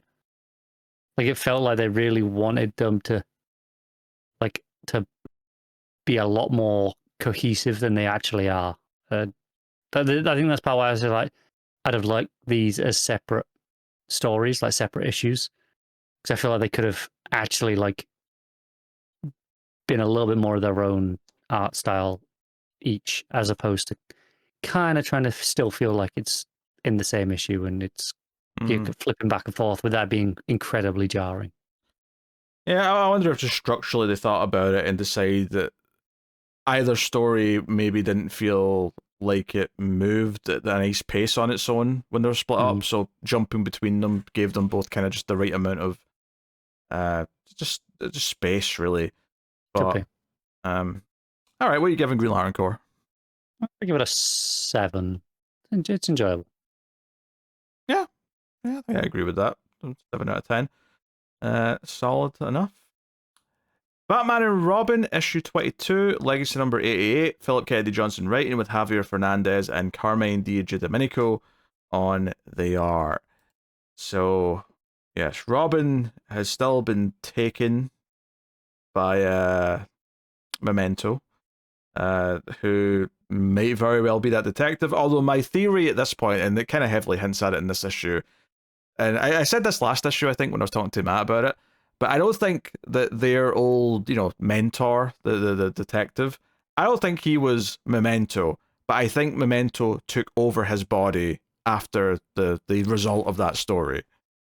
I'm 100% sure that is what's happening, because we see in the flashback sequence near the start where he's investigating and he's having not interrogation, but he's meeting with someone who's in the mental asylum, and he talks about how it has no flesh of its own. It wears us like clothing. It wears my son's face, and it's pretty clear. I think the implication is that Memento is some sort of spirit, demon, something, and it's possessing bodies and hopping bodies as it goes down the chain. Yeah, and it always seems to act up because it needs a new body. Like, it always seems to get a new body at the end of one of the murder sprees. Cycles, if you will, yeah.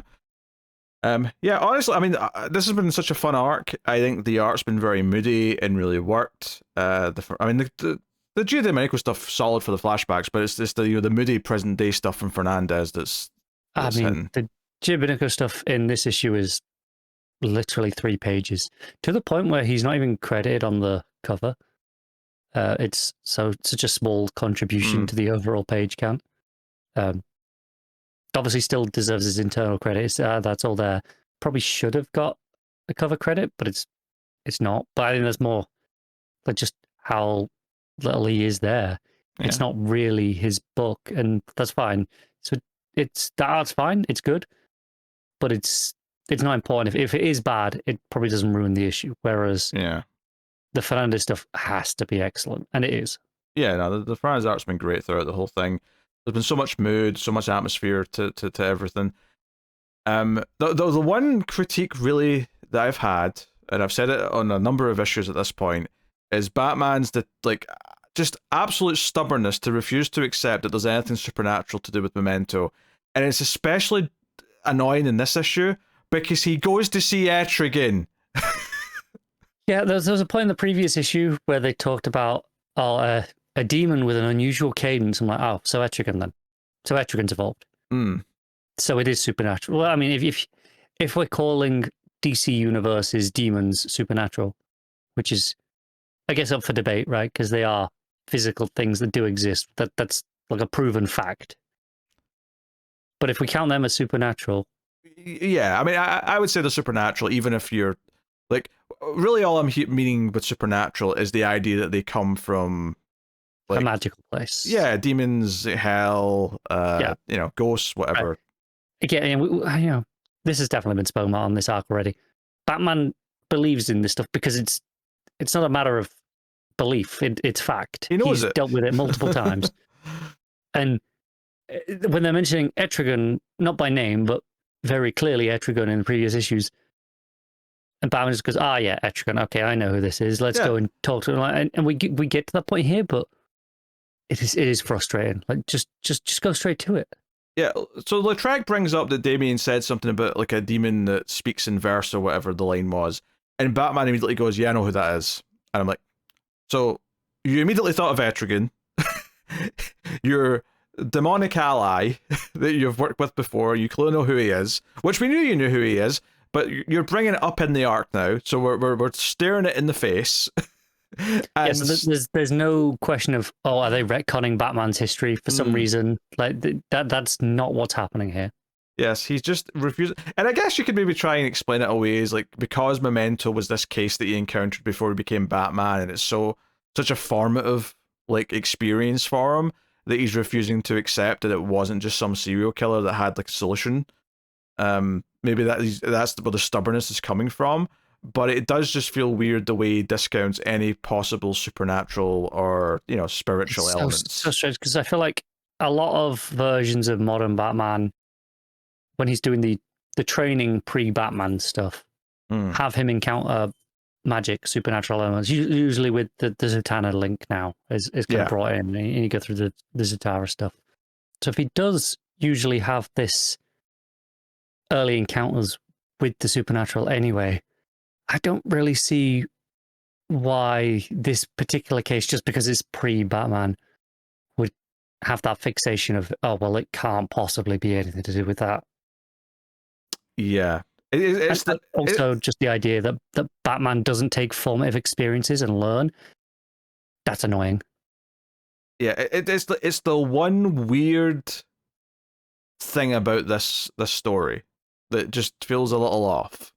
But everything else about it, like the actual, the art, the build up, what Memento is and what he's doing, and like, that issue where Batman was going through the city and seeing all the horrific things that had happened because of the gas or the poppy that he'd like breathed in, like that stuff was great. And and I'm even enjoying some of this stuff that we're doing now with like these like street kids that Batman's kind of like enlisted to go looking. And they find like some of the underground part of the city, and they even have a small reference to No Man's Land here, with the earthquake. And I'm like, oh man, that's a hell of a pull. Now 25 years after the fact. But Wow. So that's something we should bring up. We should also bring up that Lautrec figured out that Batman, not that he's Bruce because she doesn't really know Bruce, but she's figured out that this was Jack from her training days with the professor. So, which makes sense. It makes sense that she's sort of figured this stuff out, and she even sort of says, "Hey, was all of that like? Did you already know you were working towards this? Then was that all about becoming this?" And he's like, "Yes, because I'm Batman." He's always been Batman. Yes, quite right. So yeah, they go find Etrigan. Well, to find Jason Blood more specifically, and then sort of insist they have to talk to Etrigan. So yeah, they get Etrigan to come out, and the art here is really good with Etrigan in the mirror before he actually transforms as a. Or even he doesn't even really transform. He's in the reflection the whole time, I think.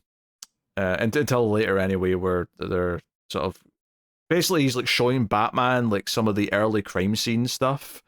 Of like the first like Memento, the first version of Memento, these two brothers, like way back, like this all sort of comes back to the start of this, because they talk about Nicodemus and they talk about the because it's Nicodemus Crow and he had a brother named Edmund, and it's like they had these poppies or whatever, and like the brother died, and presumably the Nicodemus became Memento in some form, or maybe became a vessel for the demon that would become Memento, or something like that. But it's like, okay, this is cool. I do like this like kind of gothic history of Gotham stuff that they're kind of putting in here, tying it to like the olden times and kind of saying that this is something that's been sort of tied to Gotham for forever. I'm kind of into that in sort of like a mythical sense. I like that as well, and I like that it doesn't feel like that. It's not like rewriting Gotham history in the way some stuff is. It's just more like, no.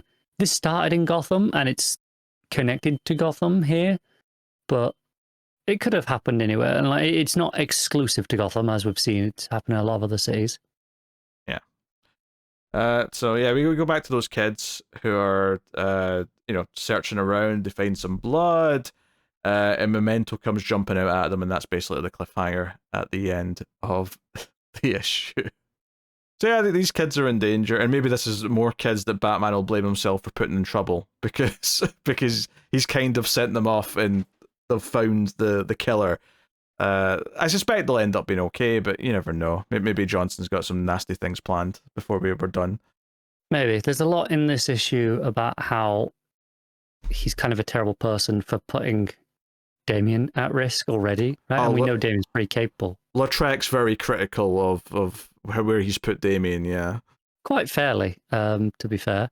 So the idea that he's now putting these untrained children at risk, that's going to land badly, I think. Yeah. And also there's the implication here that he wants Damian to be his next host, his next vessel. For presumably the next like 60, 70 years, however long Damian may end up living for. But yeah, I mean, I think this was a really solid issue. I loved the creepy backstory stuff they got to. I expect there'll be a little bit more of these Crow brothers, or at least how Nicodemus Crow kind of like got to like the Memento stuff more directly. And I always love when Gotham goes into the underground, forgotten part of the city. I know it's based loosely on, what city is it in the US? But there's actually like a part of, is it maybe Seattle, maybe? I don't know. But there's a city in the US where actually this kind of exists, where there's like an underground city that's been forgotten, and like the actual city's on top of it. It's based on like a real, I don't know if it's as big and as expansive as you see it when they put it in comics or movies, but there is kind of something it's based on that does exist. It's such a cool, eerie idea that there's literally full streets under the city that are just abandoned, that somehow they've been covered up and everything's built on top. It's eerie. Cool. It is, yeah. Perfect for Gotham. So, yeah, no, I mean, this run is still really solid. All in that one relatively big nitpick of like Batman's like refusal to just even accept that there's something like, beyond the normal realm at play here is kind of weird, and it was frustrating just as Batman fans before the book started directly referencing other things that prove that he should not be doubting it as much as he is. But hey, it is what it is. What are you giving Batman and Robin? I'm going to give it a 7.5. I think really good, really solid.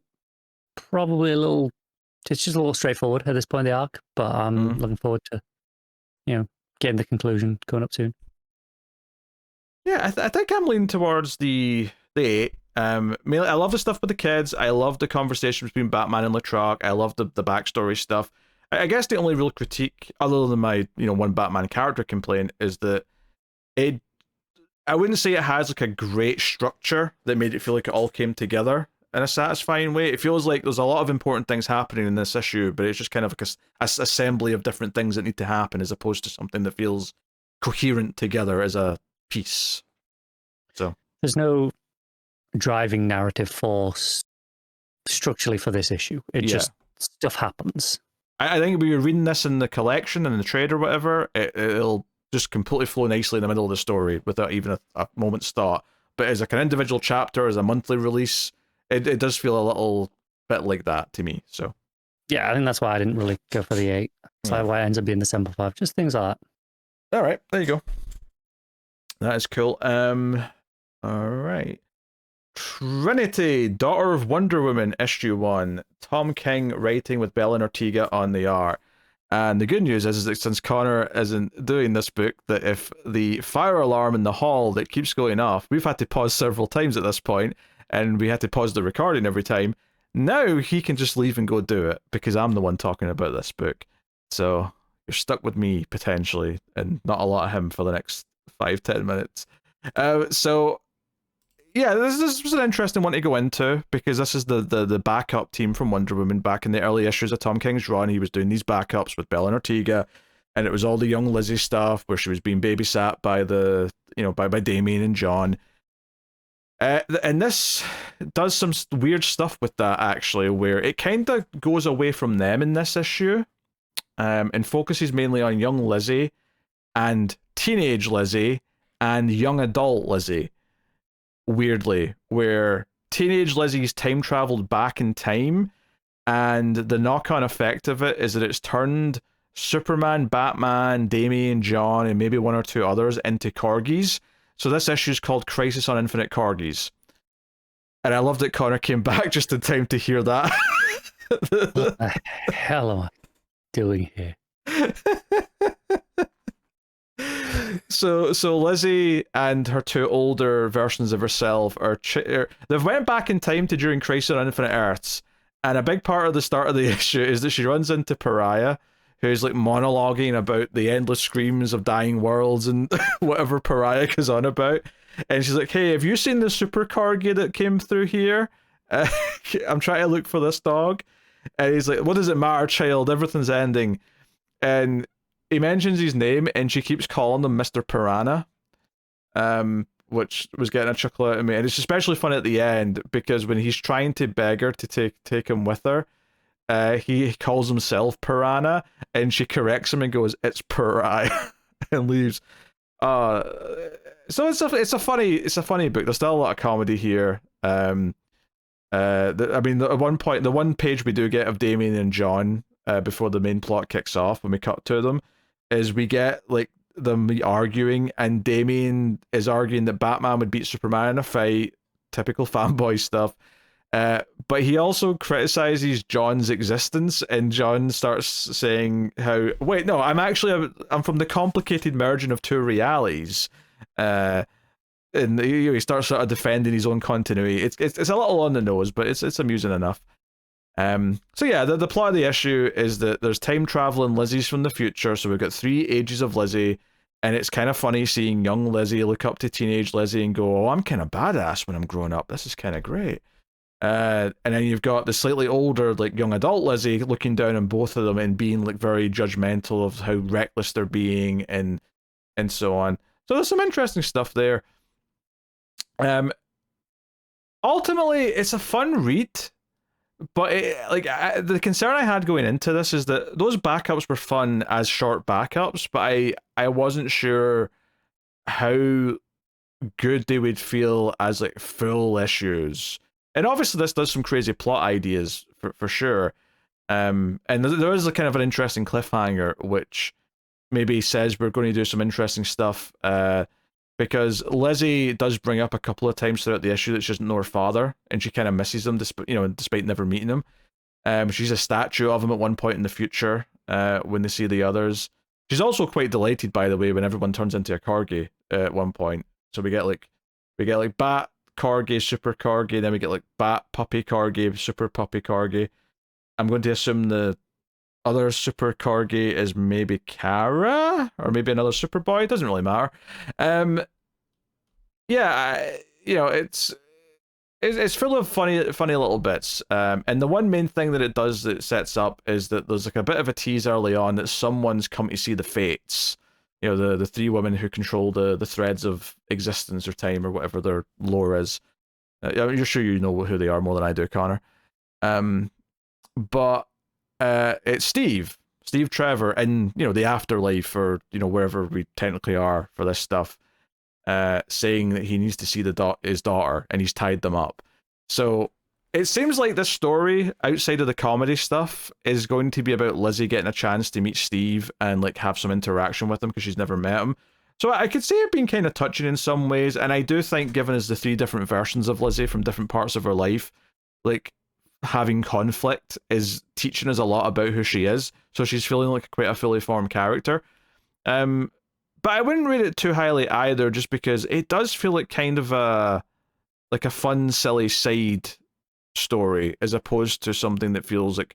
I mean, maybe that'll change. I mean, this ending with like this idea that she's going to in some way get to like talk to Steve,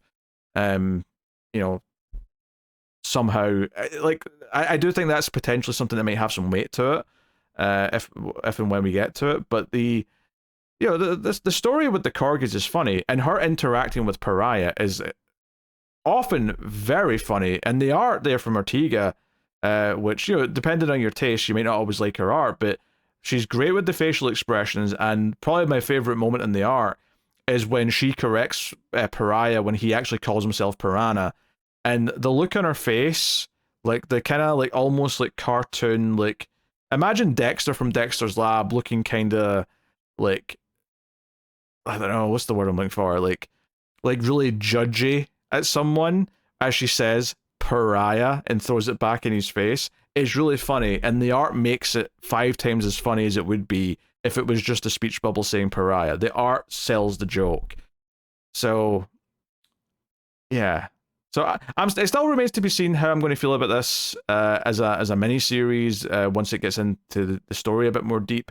And maybe the one critique I would have other than that is maybe just that it's a little on the wordy side at times. There's a lot of like talking between the various Lizzies and whatnot. I do think it's funny though. There's a nice interesting framing device where towards the end of the issue, because all the corgis have escaped through portals into the multiverse and they have to go find them. There's a page later on that mirrors one of the opening scenes where Damien and John were fighting in front of Lizzie sitting on the couch. And they do that at the end, but with the 2 older versions of Lizzie fighting each other as young Lizzie is on the couch.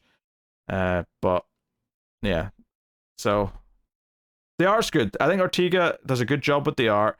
It maybe sings a bit more here, one because it's a full issue, but also because it's not being compared to Saint-Pierre, which always made it look worse than it was because it was after this phenomenal art for the main part of the issue.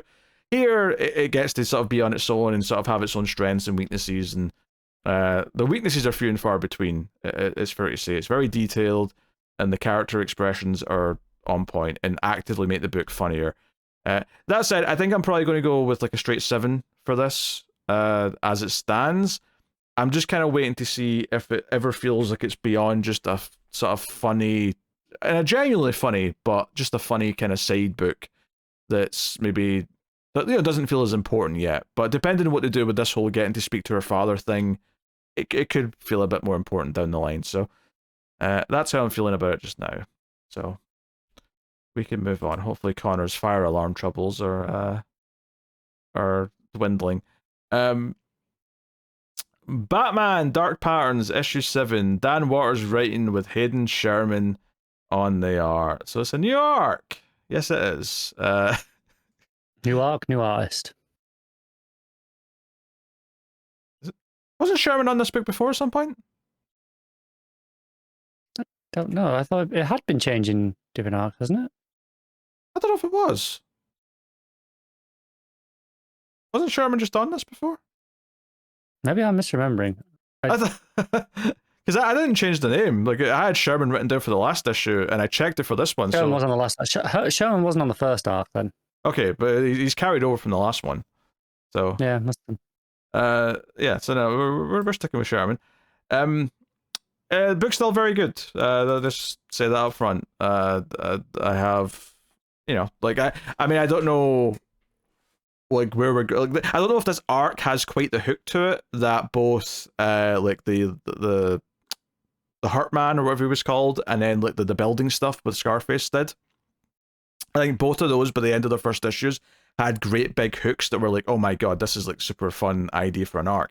But this one's still really cool though, and sets up this idea of this area in the city that is so bad and like downrun and doesn't have like even power in a lot of the buildings that it's very easy to get lost in, and it's like descending into hell. It's like a really extreme version of the Narrows, by the sounds of it. Yeah. There's a dude eating a rat, and that's at the entrance to the place.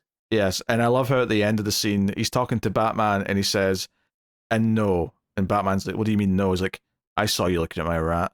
Get your own." Like, all right, let's just leave him be with his rat. He's quite happy. I love this place. This the Rookery, I think it was called. The Rookery, I think, yeah. Yeah, I'm so in. Like, you say this story doesn't have the same hook as the previous two arcs, because I think previous two arcs had a more like a villain, like a character to get hooked on. Mm-hmm. But I'm hooked by the Rookery, the horror of that place, and that being in theory where we're going to spend a good bit of time with this little arc. Oh yeah, that's got me excited. Yeah, and obviously the arc's called Pareidolia, which is, as he explains, is basically the phenomenon is not the right word, but it's when humans kind of recognize patterns in things where there's no patterns to be found. Like our brains will fill it in because it makes more sense to us if there's a pattern, or as the example he gives is like seeing a face in the moon kind of thing. So basically he's starting to question if there's patterns, as if he talks about Gotham as if like because he's new, is Gotham treating him like a virus and it's trying to like heat up. That's why there's fires every night, because it's trying to like get rid of Batman, who's trying like a virus in the system of the city. Which is an interesting way of phrasing it. But like you say, he goes to this fire which is in the Rookery. There's all these like really weird looking people at the windows. He goes to the crime scene, which is a dead body inside like an old dryer or whatever it is. Also, I'm pretty sure the name of this laundrette is a reference to Grant Morrison, because it's Morris and Son. Maybe I'm reading into that too much, but no, I think that's pretty clear to me. Yeah.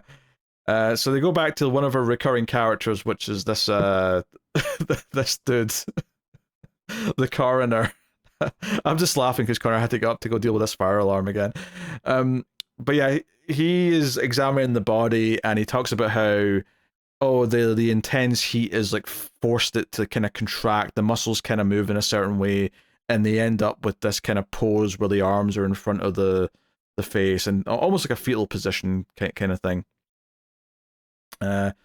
And basically discerns that it's a woman and not a man, and it's going to take time to figure out like some more evidence and examine the body properly.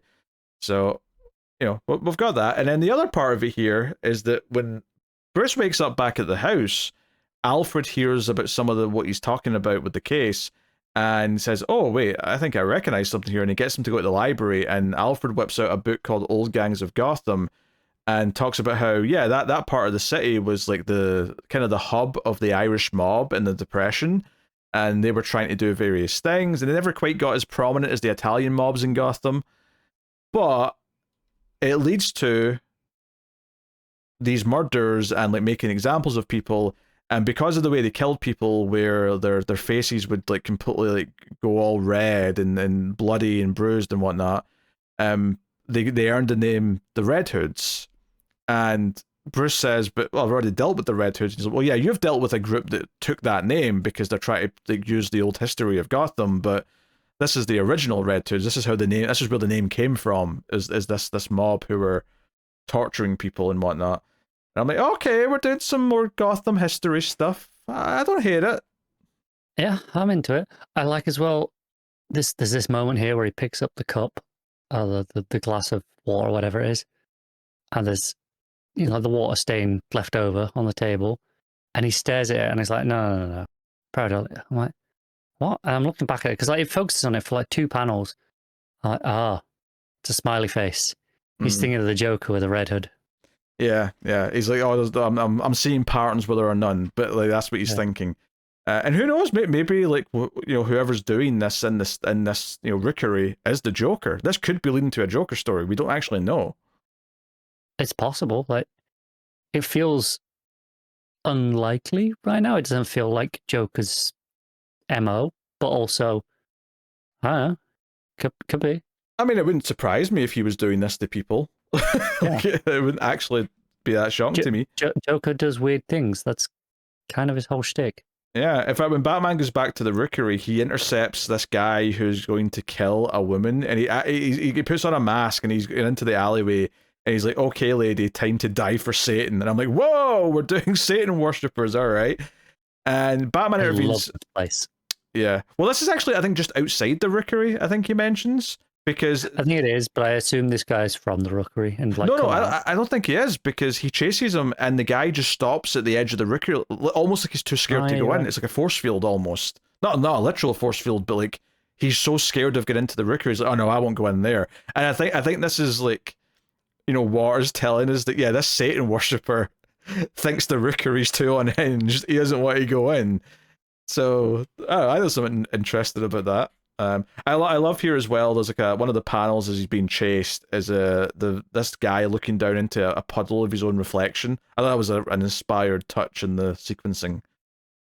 Yeah, that looks great. Yeah, good stuff. I heard a quick beep there, so I know you're annoyed. I can see it in your face. I'm half tempted to just try and wait it out until it stops, but God, it's so annoying. It's only just barely audible when you're speaking, so it's not too bad for the recording, but it is quite funny watching you just. It's bad for my sanity. Get mad. I'm gonna become the Joker by the end of this fucking episode. So Batman strings up this guy, leaves him for the police. Gordon comes and gets him later, but he demands some answers, of course. But he says, the rookery is much scarier than you are, Batman. They're real weird in there. So again, further selling this idea of like how bad this place is. So Batman basically just sort of goes into like the outside of the crime scene in the rookery. He just sort of like goes out and shouts up to all the windows, like, I know you're all there watching me. Come on, tell me like what you've seen, who's doing this, and I will rid you of the Red Hood gang. And then everyone just starts closing their windows and shutting the curtains, and the ending line is just Batman saying, well, very well, the game's afoot. Very Sherlock Holmes of him. But I think, to be fair, that's very telling of this book as a whole. It is Detective Batman, right? It is doing Sherlock case files almost. Yeah. I do think that tease, though, of where he thinks of Joker in that one moment, and then sort of moves on and says, no, just look at the case and what it is. Even if this doesn't turn out to be Joker at all, or any remotely related to him, it does make me kind of excited for Waters doing a Joker story at some point in this book. Like just a 3-issue story where we get Waters' interpretation of a Joker incident, I think could be interesting. I think it'll be quite horrific in this book. Yeah. More than your typical Joker story. Let's rate the book, shall we? It's very good. It's excellent stuff. A nice 8.5. Yeah, just excellent all around. I agree with 8.5. It's not my favorite issue of the book, because I've given a couple of them 9s, but I do think this is still up to that general standard that the book's had, and I'm intrigued by the case and where it's leading. So, and it's creepy, as all the arcs have been in this book. So, I love how dark Gotham feels in Dan Waters' hands. So cool. All right. Robin and Batman. Jason Todd, issue 1. I have to think about the title there. Jeff Lemire writing with Dustin Nguyen on the art. And I like to think every time I say that name, Dustin Nguyen, someone new learns that's why you say that name. Because there was a long time when I didn't know how to say that name until someone just said it's Nguyen. And I went, that doesn't make any sense, but it is. So languages be weird. Languages are very strange. So Yeah, so basically this is doing a miniseries, kind of like the first one where it was Batman and Dick. This is Batman with Jason Todd now. And right away you can tell it's Jason Todd because his narration is so angsty. He's like, oh, I've been scared my whole life. I've been the one that's getting hurt. Now I get to hurt. Now they get to fear me. Like, he's super aggressive in his narration right up front. So I thought they did a good job of making it, really clear this is Jason, like, throughout. It never felt like, oh, this is just Dick with a couple of plot details switched around. Oh, yeah, I think there are... It's not so much of an issue these days. I think they have pretty distinct voices, but back when Jason was pretty new, there were definitely some that just Rotom has Robin. You can really tell the difference. Yeah. I think, and obviously, in the grand scheme of things, he wasn't Robin for actually that long. So that I don't think he ever truly grew out of that as Robin. He has a much more of a defined identity as Red Hood, right, than he does as Robin. Yeah, unless you're in Hush too. Yeah, well, yeah. This here is Robin, but it's very clearly Jason. Yeah. So yeah, the book starts with like Batman and Robin chasing after some criminals, mainly this guy named Cuckoo, who's going to be kind of prominent in this issue. And Robin keeps disobeying Batman and going off on his own, chasing him down. And obviously Dustin Win's arts here is good. There's a nice panel where he jumps backwards off his bike and there's like a ghost of him, like sort of mid-jump, to sort of show how the movement played out. I thought that was quite... I think it stood out because it's not that unique to comics to do, like, multiple ghosts of a character to show the movement or whatever. But I think in Dustin Win's art, it looks particularly unique because it's not usually something that would be in his art. I agree. I think it's something I'm really used to seeing in like Nightwing books because he's so acrobatic. Like, I see it a lot with Dick. I don't think I've ever really seen it much with Jason. Yeah, no, that's fair. So obviously Jason runs off after Cuckoo. He outsmarts him even. He doesn't go around the corner when the guy's waiting for him. He jumps down from above, but still ultimately loses, gets kicked down, and even gets cut a little bit because this guy's got like claws that he wears. And Batman's concerned, and Jason still wants to run after him, but he's like, no, we're done for today. We're going home. And Jason's just a little shit about it. He's like, sure, whatever. We're just giving up. Oh, Jason. Oh, yeah. He's so Jason. This is why everyone hated him. Yeah. Oh, for sure. So, and there's a lot of stuff as well back at the cave where Alfred's trying to intervene and tell Jason to speak to Bruce with respect. And it just all goes pretty south where it's like, you're not my father and you're not my grandfather and blah, blah, blah, blah. And they basically just have a frank conversation once he's gone about like, Dick was such a good boy. I didn't appreciate it at the time, but in hindsight, Dick was an angel. Dick was a extraordinary gifted young man who has the will of steel, and this little shit is a nightmare, and I don't know how to deal with him. So, yeah, they really set this up. And we get a nightmare sequence from Jason as well, which focuses on a couple of different things. I mean, the one that's mostly prevalent by the end of this issue is, obviously the fact that his mother died with drugs, right? Or ODing with a syringe found by her.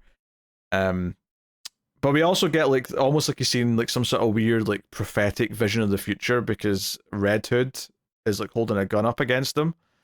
So I don't know how to read that specifically other than just foreshadowing what's to come. Yeah, I think it probably is just that for now.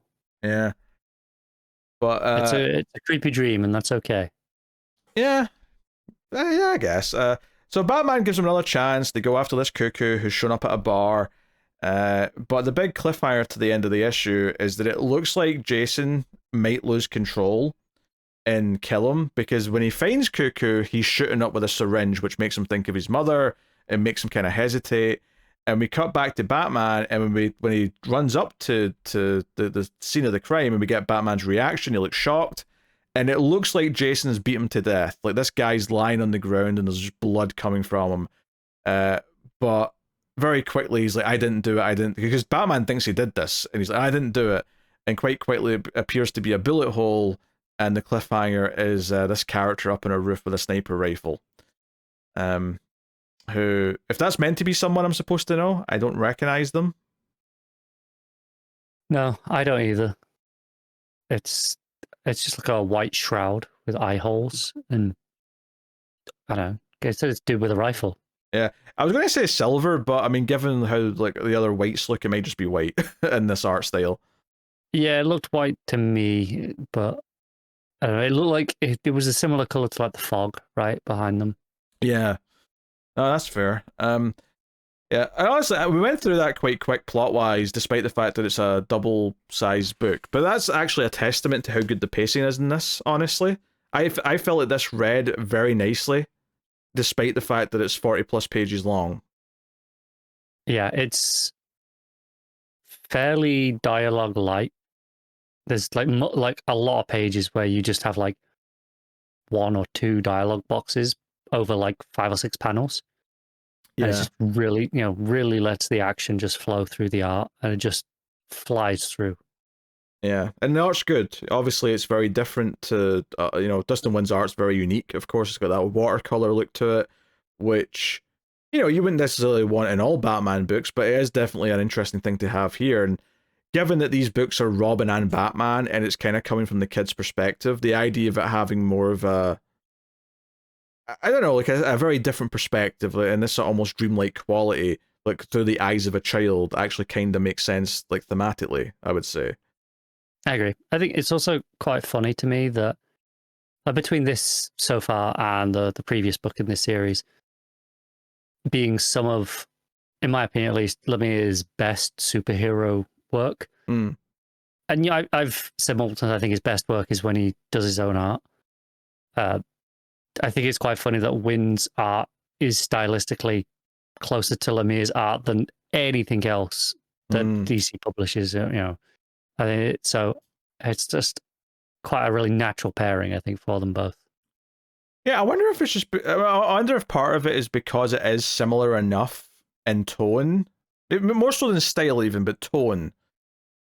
Lemire feels comfortable letting the art do a lot of the lifting in a way that maybe he doesn't when he's working with different art styles. Maybe. Like I said, they both have that really loose, kind of almost sketch style, right? But it's very expressive, and it's very like, I think the pacing of this book, where he's pacing it for this art, it feels like when he's pacing it for himself.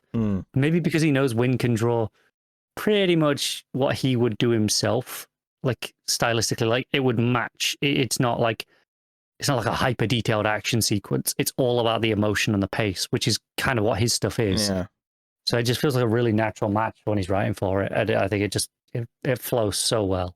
And that double page count means that we get to like have these sequences really feel like they have got room to breathe. Like the chase sequence at the start with the bike and the truck, the dream sequence, then the chase at the end. Like all that stuff feels like it's, it feels like there's a lot of good pacing to it in a way where it's not having to rush any of it.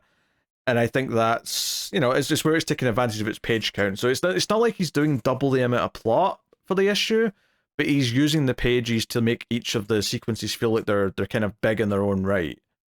Yeah, I agree, but not in a way that I feel like it would be easy to feel like you were getting like robbed almost because it reads so quickly. But it's double page count, it's more expensive. It would be easy to feel like you're not getting your money's worth, but it doesn't feel that way at all because it just goes so naturally when you go through it. Yeah, I think that's fair. All right, what are you giving Robin and Batman, Jason Todd? I'm probably going to give it an 8.5. I think it doesn't quite hit 9 levels of being spectacular. Maybe partially because it is stylistically a continuation of the previous series. But it's such a strong start. It differentiates itself pretty nicely from the previous one, with it very clearly being Jason. It's not just the same thing again, but it is very much about the relationship between Batman and Robin. But obviously that takes a different form here. But yeah, no, it's such a good start. Yeah, it's so interesting. We're getting so many different good takes on like the early Batman and Robin stuff between Batman and Robin Year One. This, obviously the previous series, even Last Halloween's kind of doing, like, because he's still kind of fresh with Robin in that series as well. There's a lot of this going on right now. Like going back still, but like is continuing, but like all the stuff with the World's Finest is still got a lot of that stuff in there with Robin. Yeah, that's just interesting. I think for me, I'm probably going to go the straight 8 out of 10. I think it's good. I really like the art. I love the vibe of it, and I'm curious to see where the plot's going now. Like, obviously, yeah, we've established these character dynamics between Batman and Jason, but who's this villain? How's this going to play out? Like, I'm not like, I don't dislike this ending, but I also don't necessarily feel like it's a hook for me either. It's kind of neutral and just kind of like, okay, well, let's see what this is next time. But that's fair. 8 out of 10, because art's good, pacing's good. It was a joy to read, honestly. Night and day from most of the JSA run that he's been doing. It's insane to me that that's the same writer, like that can pull both of those, at the same time. Yeah. I mean, that last JS issue was the best one he's done so far, but we'll see if it keeps getting better. Yeah, live in hope. All right. Every month on patreon.com/MailFuzzTV, you can make me read a book of your choosing at one of the higher tiers. And today I am talking about American Vampire 1976 issue 9. Or you could say the penultimate issue of the entire American Vampire saga, if you would rather phrase it that way. It's the second last issue. So, a lot riding on it. And sadly, the last 3 or 4 issues I've been a little down on. Which is also a good thing that I get to say now, which is that I do think this is better than those last few issues. Mainly because the action's just a lot more better. It feels like it's building to its actual payoff now. And there's definitely some nice little moments or character bits that I enjoyed. But, I still don't feel good about the whole book turned out to be a villain after he came back. Him coming back was kind of a weird head scratch in the first place. But once we did that and then we turned him heel, that's kind of weird. But so Skinner went into a bunker seemingly at the end of last issue, and he's narrating this issue via a letter that he is writing that he doesn't even intend to send, but a letter that he's writing to Pearl about what he hopes happens up top, that they all die quickly because he thinks that that's the best case scenario. And we see kind of the plan play out where they're in a truck. It's Pearl, Poole, and Travis, who now has a mohawk, and he's now got the blood of Dracula in him because his plan is to control all the Carpathian vampires like Dracula could. And they're going to take on the Beast. And the Beast is kind of possessed Jim Book, who's turned into a giant kaiju demon-looking mother effer. It's, the art's great because it's Albuquerque. The art is solid and it's doing good stuff there. And things are going, not great. The truck ends up swerving when the Grey Trader slashes one of the tires. Like, they're kind of like prepared for him. But they've got the vampires storming them. They've got all this other stuff going. Maybe the moment of the issue is where Travis is getting ready to sort of call in the vampires to attack and use his power that he's got from Dracula. And he takes off his glasses and he says, "This is Count Travula." Now, that's silly dumb, but what sold the joke is that the next panel is inside the truck where Pearl and Poole are, and they both in unison say, "We're dead." That was legitimately quite funny. Given that this is the big action payoff to everything that's going on and it's building up all the tension, I appreciate how good they were able to pull off a joke in the middle of it. So they're sneaking up in the truck whilst all the vampires and stuff are attacking the big beast. And like I said, the Grey Trader's kind of waiting and sort of slashes a tire. This issue read very quickly because it's a lot of action. It's a lot of, it's like a big semi. Think of Terminator 2, one of those big trucks that they're swooping in on, and it completely tips over when the tire gets slashed. And the Grey Trader's now speaking in his own voice, apparently.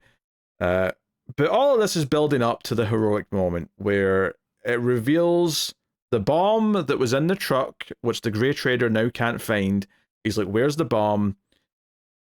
This is when Skinner Sweet comes swooping in on a motorbike holding this bomb in his hand, and he drives it up and throws it straight into the Beast at point blank. Because their hope basically at this point was to throw the bomb into inside the beast because he's got a big sort of hole, a big sort of mouth in his stomach, and it would maybe do enough damage to take him down because they don't have the light of the flower of light or whatever this energy they wanted that could take him down. So Skinner basically, we get this big heroic reveal that he didn't stay in the bunker, that he came to try and help. But the big pivot here before the final issue is that he's got this flower in his pocket which starts lighting up, right? And the way I'm assuming I'm reading this is that by doing this act of heroism, he's kind of earned the right to wield the power of light. Because it starts lighting up, and whilst the beast is sort of like chasing down the others, and we see Skinner getting up, and the Grey Trader's choking Pearl, the big cliffhanger, the big final page reveal is Skinner is a monster again. He's got the long claws. He seems to be taller. I don't know if he's meant to be kaiju sized or he's just kind of bulky. It's hard to tell in the final page because there's nothing for scale, I guess. But my assumption is that he's probably the same size as the Beast. Would be my guess. But regardless, the flower of light's kind of over his heart and it's kind of fueling him. And it's kind of like he's become a monster to save the world at the very end of the issue. You know, like, this flower of light stuff, like, it's not been the most elegantly introduced in the book by any means. I still like this issue more than the last, like, 3 or 4, because at least it was well-paced, it kind of flew in, there was some good character beats, some humor, whatever else. And compared to the last couple of issues, they kind of felt like they were spinning their wheels, especially that one issue, which was like a little anthology that just was pure filler, honestly. This was a big improvement from those, and at least it feels like we might get some kind of fun climax in the next issue.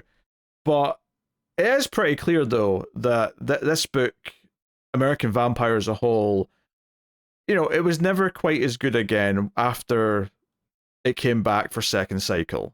And I like some of Second Cycle. I think there's some cool stuff in there. But I think 1976, in a lot of ways, is probably the weakest chunk of the entire thing. And I think part of it is some wheel spinning, but at the same time, it also feels like, I don't know, like, maybe they just got too many issues. Maybe they were given 10 issues to do 1976, when really all they needed was like 5. And that's kind of the issue here. It could have been a much shorter series. And a big part of it as well is that it's 1976, so it's America's, like, 200th birthday, which is a weird fact that I happen to know because of Rocky. Because in the original Rocky, it's 1976, and they mention the fights to celebrate the bicentennial. So I weirdly know that fact, just off the top of my head, which means that next year's the 250th, so I'm sure we'll have to hear about it ad nauseum next year from the Americans. Fun. There'll be parades and all sorts, I'm sure. I love how within, like, literally weeks, it's going to be that, and then they're hosting the World Cup. That's, yeah. That's fun. Yeah. Look, there's a lot of political jokes I could make right now that I'm tempted to, but I'm not going to. Right? We're going to keep that out of the show. But will we keep that out of the show next year? Who knows? I will mostly try. But, just log it on the news right now that it's very easy to be sympathetic towards all the nice American people that I know are there. Yeah. That's all I'm saying. Anyway, yeah, this was better than the last few issues. It's definitely got the most interesting, like, sequences and the best big bombastic art. If anything, it feels like Albuquerque's doing some stuff that he normally wouldn't do. Like, I can't think of him doing a lot of, like, semi-truck kind of build-up action sequences.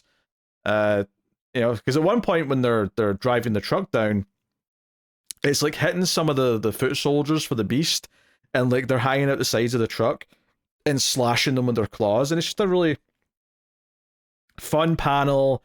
I think this book was always at its best when it was atmosphere and it was doing the world building. And it kind of feels like in having to end the story, it's like, none of its strongest elements are getting to be what's at play, and it's made a lot of 1976 suffer, I think. But this was definitely at least a lot more better paced and fun than the last few issues. So I, as much as I want to complain about the whole book stuff, at the very least, we have to accept that and just sort of see what sort of ending we can get now. And this sets up for a showdown at the very least. So we'll see how it is. But I wonder if the last issue is going to be oversized, because there's quite a lot of issues left in this. It may just be extras at the end, to be fair though. But there's like a good 40 pages left of this collection. It's probably just extras, but there's always a chance the last issue is a little oversized. But anyway, I'll give this one a 7, which is fine. But obviously, if you ask yourself, for a long-running series that's up to 60 or 70 issues in total, do you want the penultimate issue to just be a 7? I don't know.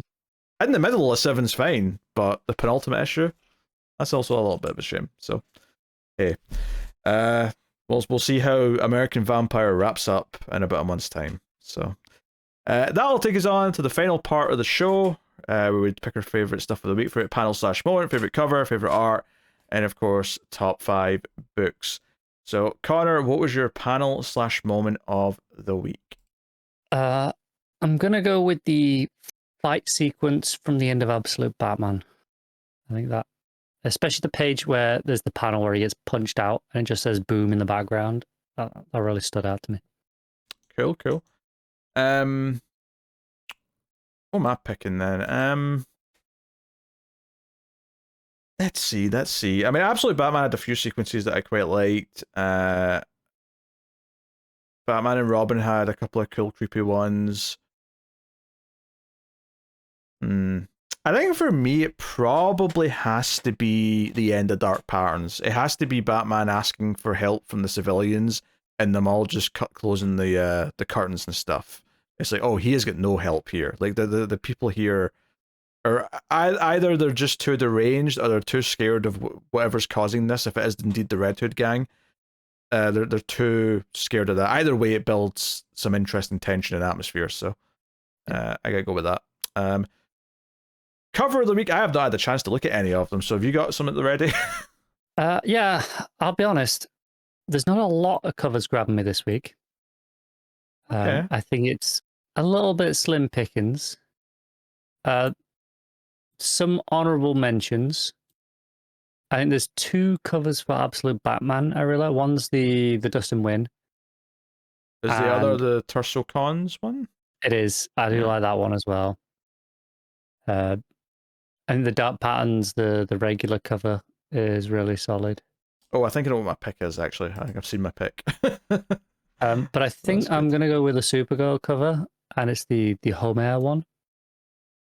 It's like a very traditional anime, not like modern manga anime, but more like 70s, 80s stuff. I really like it. Yeah. I mean, there's another anime option if you want it as well for Supergirl. No, that one's fine. Then there's your Art Germ one, of course, because I mean, honestly, Art Germ ones are always a safe pick if there's nothing else, because they're usually pretty solid. I mean, I'll give a shout out to the David Talaski variant for Supergirl, which is coming out of the phone booth. I think that's got a cool kind of I like the colors. I like the way the shading done on it. Yeah. That's quite nice. My pick though, I think, is going to be the variant for Dark Patterns, which is it's just really creepy. You've got almost like these monstrous looking men in the foreground, which might be the civilians of the Rookery, I guess, now that I've read it. But just the contrast of Batman in the blue light and then them having what looks like blood on their backs in the foreground. It's just a good horror looking cover. It feels like the poster for if Fincher did a Batman movie. Yes. Yeah, there you go. But I say that in a good way. Like, I do think it's one of the stronger covers. I didn't mention it because I thought you might, but Yeah, I think that's my pick. I think that's the one that sticks out to me the most. So cool. All right, art of the week. It's tough. There's a lot of good art this week. I think I'm gonna give it to Win in Robin Batman. It just flowed so well. But it did. You got Sherman. Yeah. There's a lot of good stuff this week. Yeah, I'm tempted by that. I'm also tempted by Batman and Robin for Fernández. Fernández as well, yeah. That's really good stuff. I think it's between those two or maybe Sherman for me. It's always all Bat books, basically. All the Bat books have the best art. The thing is, though, Action and Supergirl, I think, also had very solid, good art with Patridge and Campbell. And they're both really good. Yeah, I would put Supergirl above Action in that sense, but I would as well. But I think they're both really good. Green Lantern Corps, I think it's fine, but like it's easily the weakest of the ones for me this week. It's the most typical. But it's not bad. Yeah. It's just the weakest of there happens to be some very strong art this week. Yeah, I think I'm going to go with Batman and Robin. I think I'm leaning towards that by a smidge, but it's pretty close. So you're Batman and Robin. I'm Robin and Batman. Yes. Very good. Very good. All right, top 5 books. Right, so can I remember? I think Dark Patterns is first. Mm-hmm. Then Robin and Batman. Then Absolute Batman. So yeah, that's 3 Bat books straight off the top. It's a Bat heavy week. It is. It's probably Batman and Robin after that. And then what am I left with? Action, Supergirl, and probably Supergirl. To be fair, there wasn't a lot of Bat books last week, I don't think. So clearly they're just all falling I feel in one bad week. being like it's 4 Bat books for my top 4, but I do think they were all pretty good books, despite the fact that they're all Bat books. Yeah, number 1 for me is Absolute Batman. Number 2 is Dark Patterns. Number 3.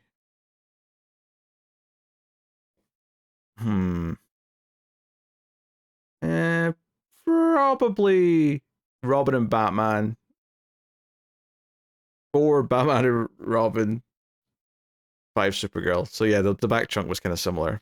I think that's all the same books as me, just a slightly different order for your Bat books. Yes, the order for the Bat books. Hey, it's a bat heavy week. But Action Comics wasn't like I enjoyed Action. I enjoyed Green Lantern Corps, and even I enjoyed Trinity well enough. So I didn't have any bad books this week. There was nothing here that I was upset about. I agree. I think my worst book, I think I gave Action like a 6.5. Yeah, but like people know my standards. That's not a bad book for me. No. I mean, if that's your worst book of the week, I don't think you're too mad. No, not at all. Maybe if they're all 6.5s, it's a weirdly disappointing week because they're all at that level. But yeah, but like 1 or 2 6.5s out of if you've got 7 or 8 books, that's fine. Yeah, that's fine. All right, let's have a look and see what's coming next week from DC Comics. So next week we have Absolute Flash, we have Nightwing 127, we have Detective Comics 1098, World's Finest 40, we have Wonder Woman 22, we have Batman and Robin Year 1 issue 8, we got Titans 24, we have The New Gods issue 7, we have Zatanna 5, Superman Unlimited issue 2, Catwoman 77, Crypto, The Last Dog of Krypton, issue 1, and then you've got some facsimiles and reprints and that kind of thing. So yeah, pretty interesting week next week. A lot of books that I'm enjoying. I'm excited for Wonder Woman because we had kind of like not a bad story by any means, but it was like a 2-part kind of fill-in kind of thing before we get back to like the main story. So I'm excited for the next one. Feel like a fill-in. Yeah, I mean it was because they did like a little tease for what the next main story was at the end of the last main story. And it was, this is super interesting. And now we have to go do this little murder mystery instead for 2 issues. And also had Gilliam March art, which was not helping. So, very excited for Wonder Woman next week. New Gods should be great because it's been consistently great. Very intrigued by the Crypto book still. Yeah, I'm at a point now where I actually don't know which one I prefer, New Gods or Resurrection Man. They're both so goddamn interesting in different ways. But we'll see. We'll see next week how this all shapes out. But that'll bring an end to the show, everyone. So thank you for joining us. And of course, you can let us know what you thought of the books in the comments if you're on YouTube, and you can support the show over at patreon.com/MailFuzzTV. Helps keep the show coming. Every little helps, regardless of the amount. And if you want to check out more content that I make with other people, I do a bunch of movie podcasts and things like that over in Mail Fuzz Movies, or they all have their own podcast feeds. If you want to discover them, though, go to the Mail Fuzz Movies YouTube channel. You can see what they all are. And like I said, we're doing the Superman season on Collector's Cut specifically, so that's very maybe relevant to your interests in this case. But otherwise, that is the show, and we should have Matt back next week. Wish him well on social media because he had bad news at the vet today. So go be nice to him.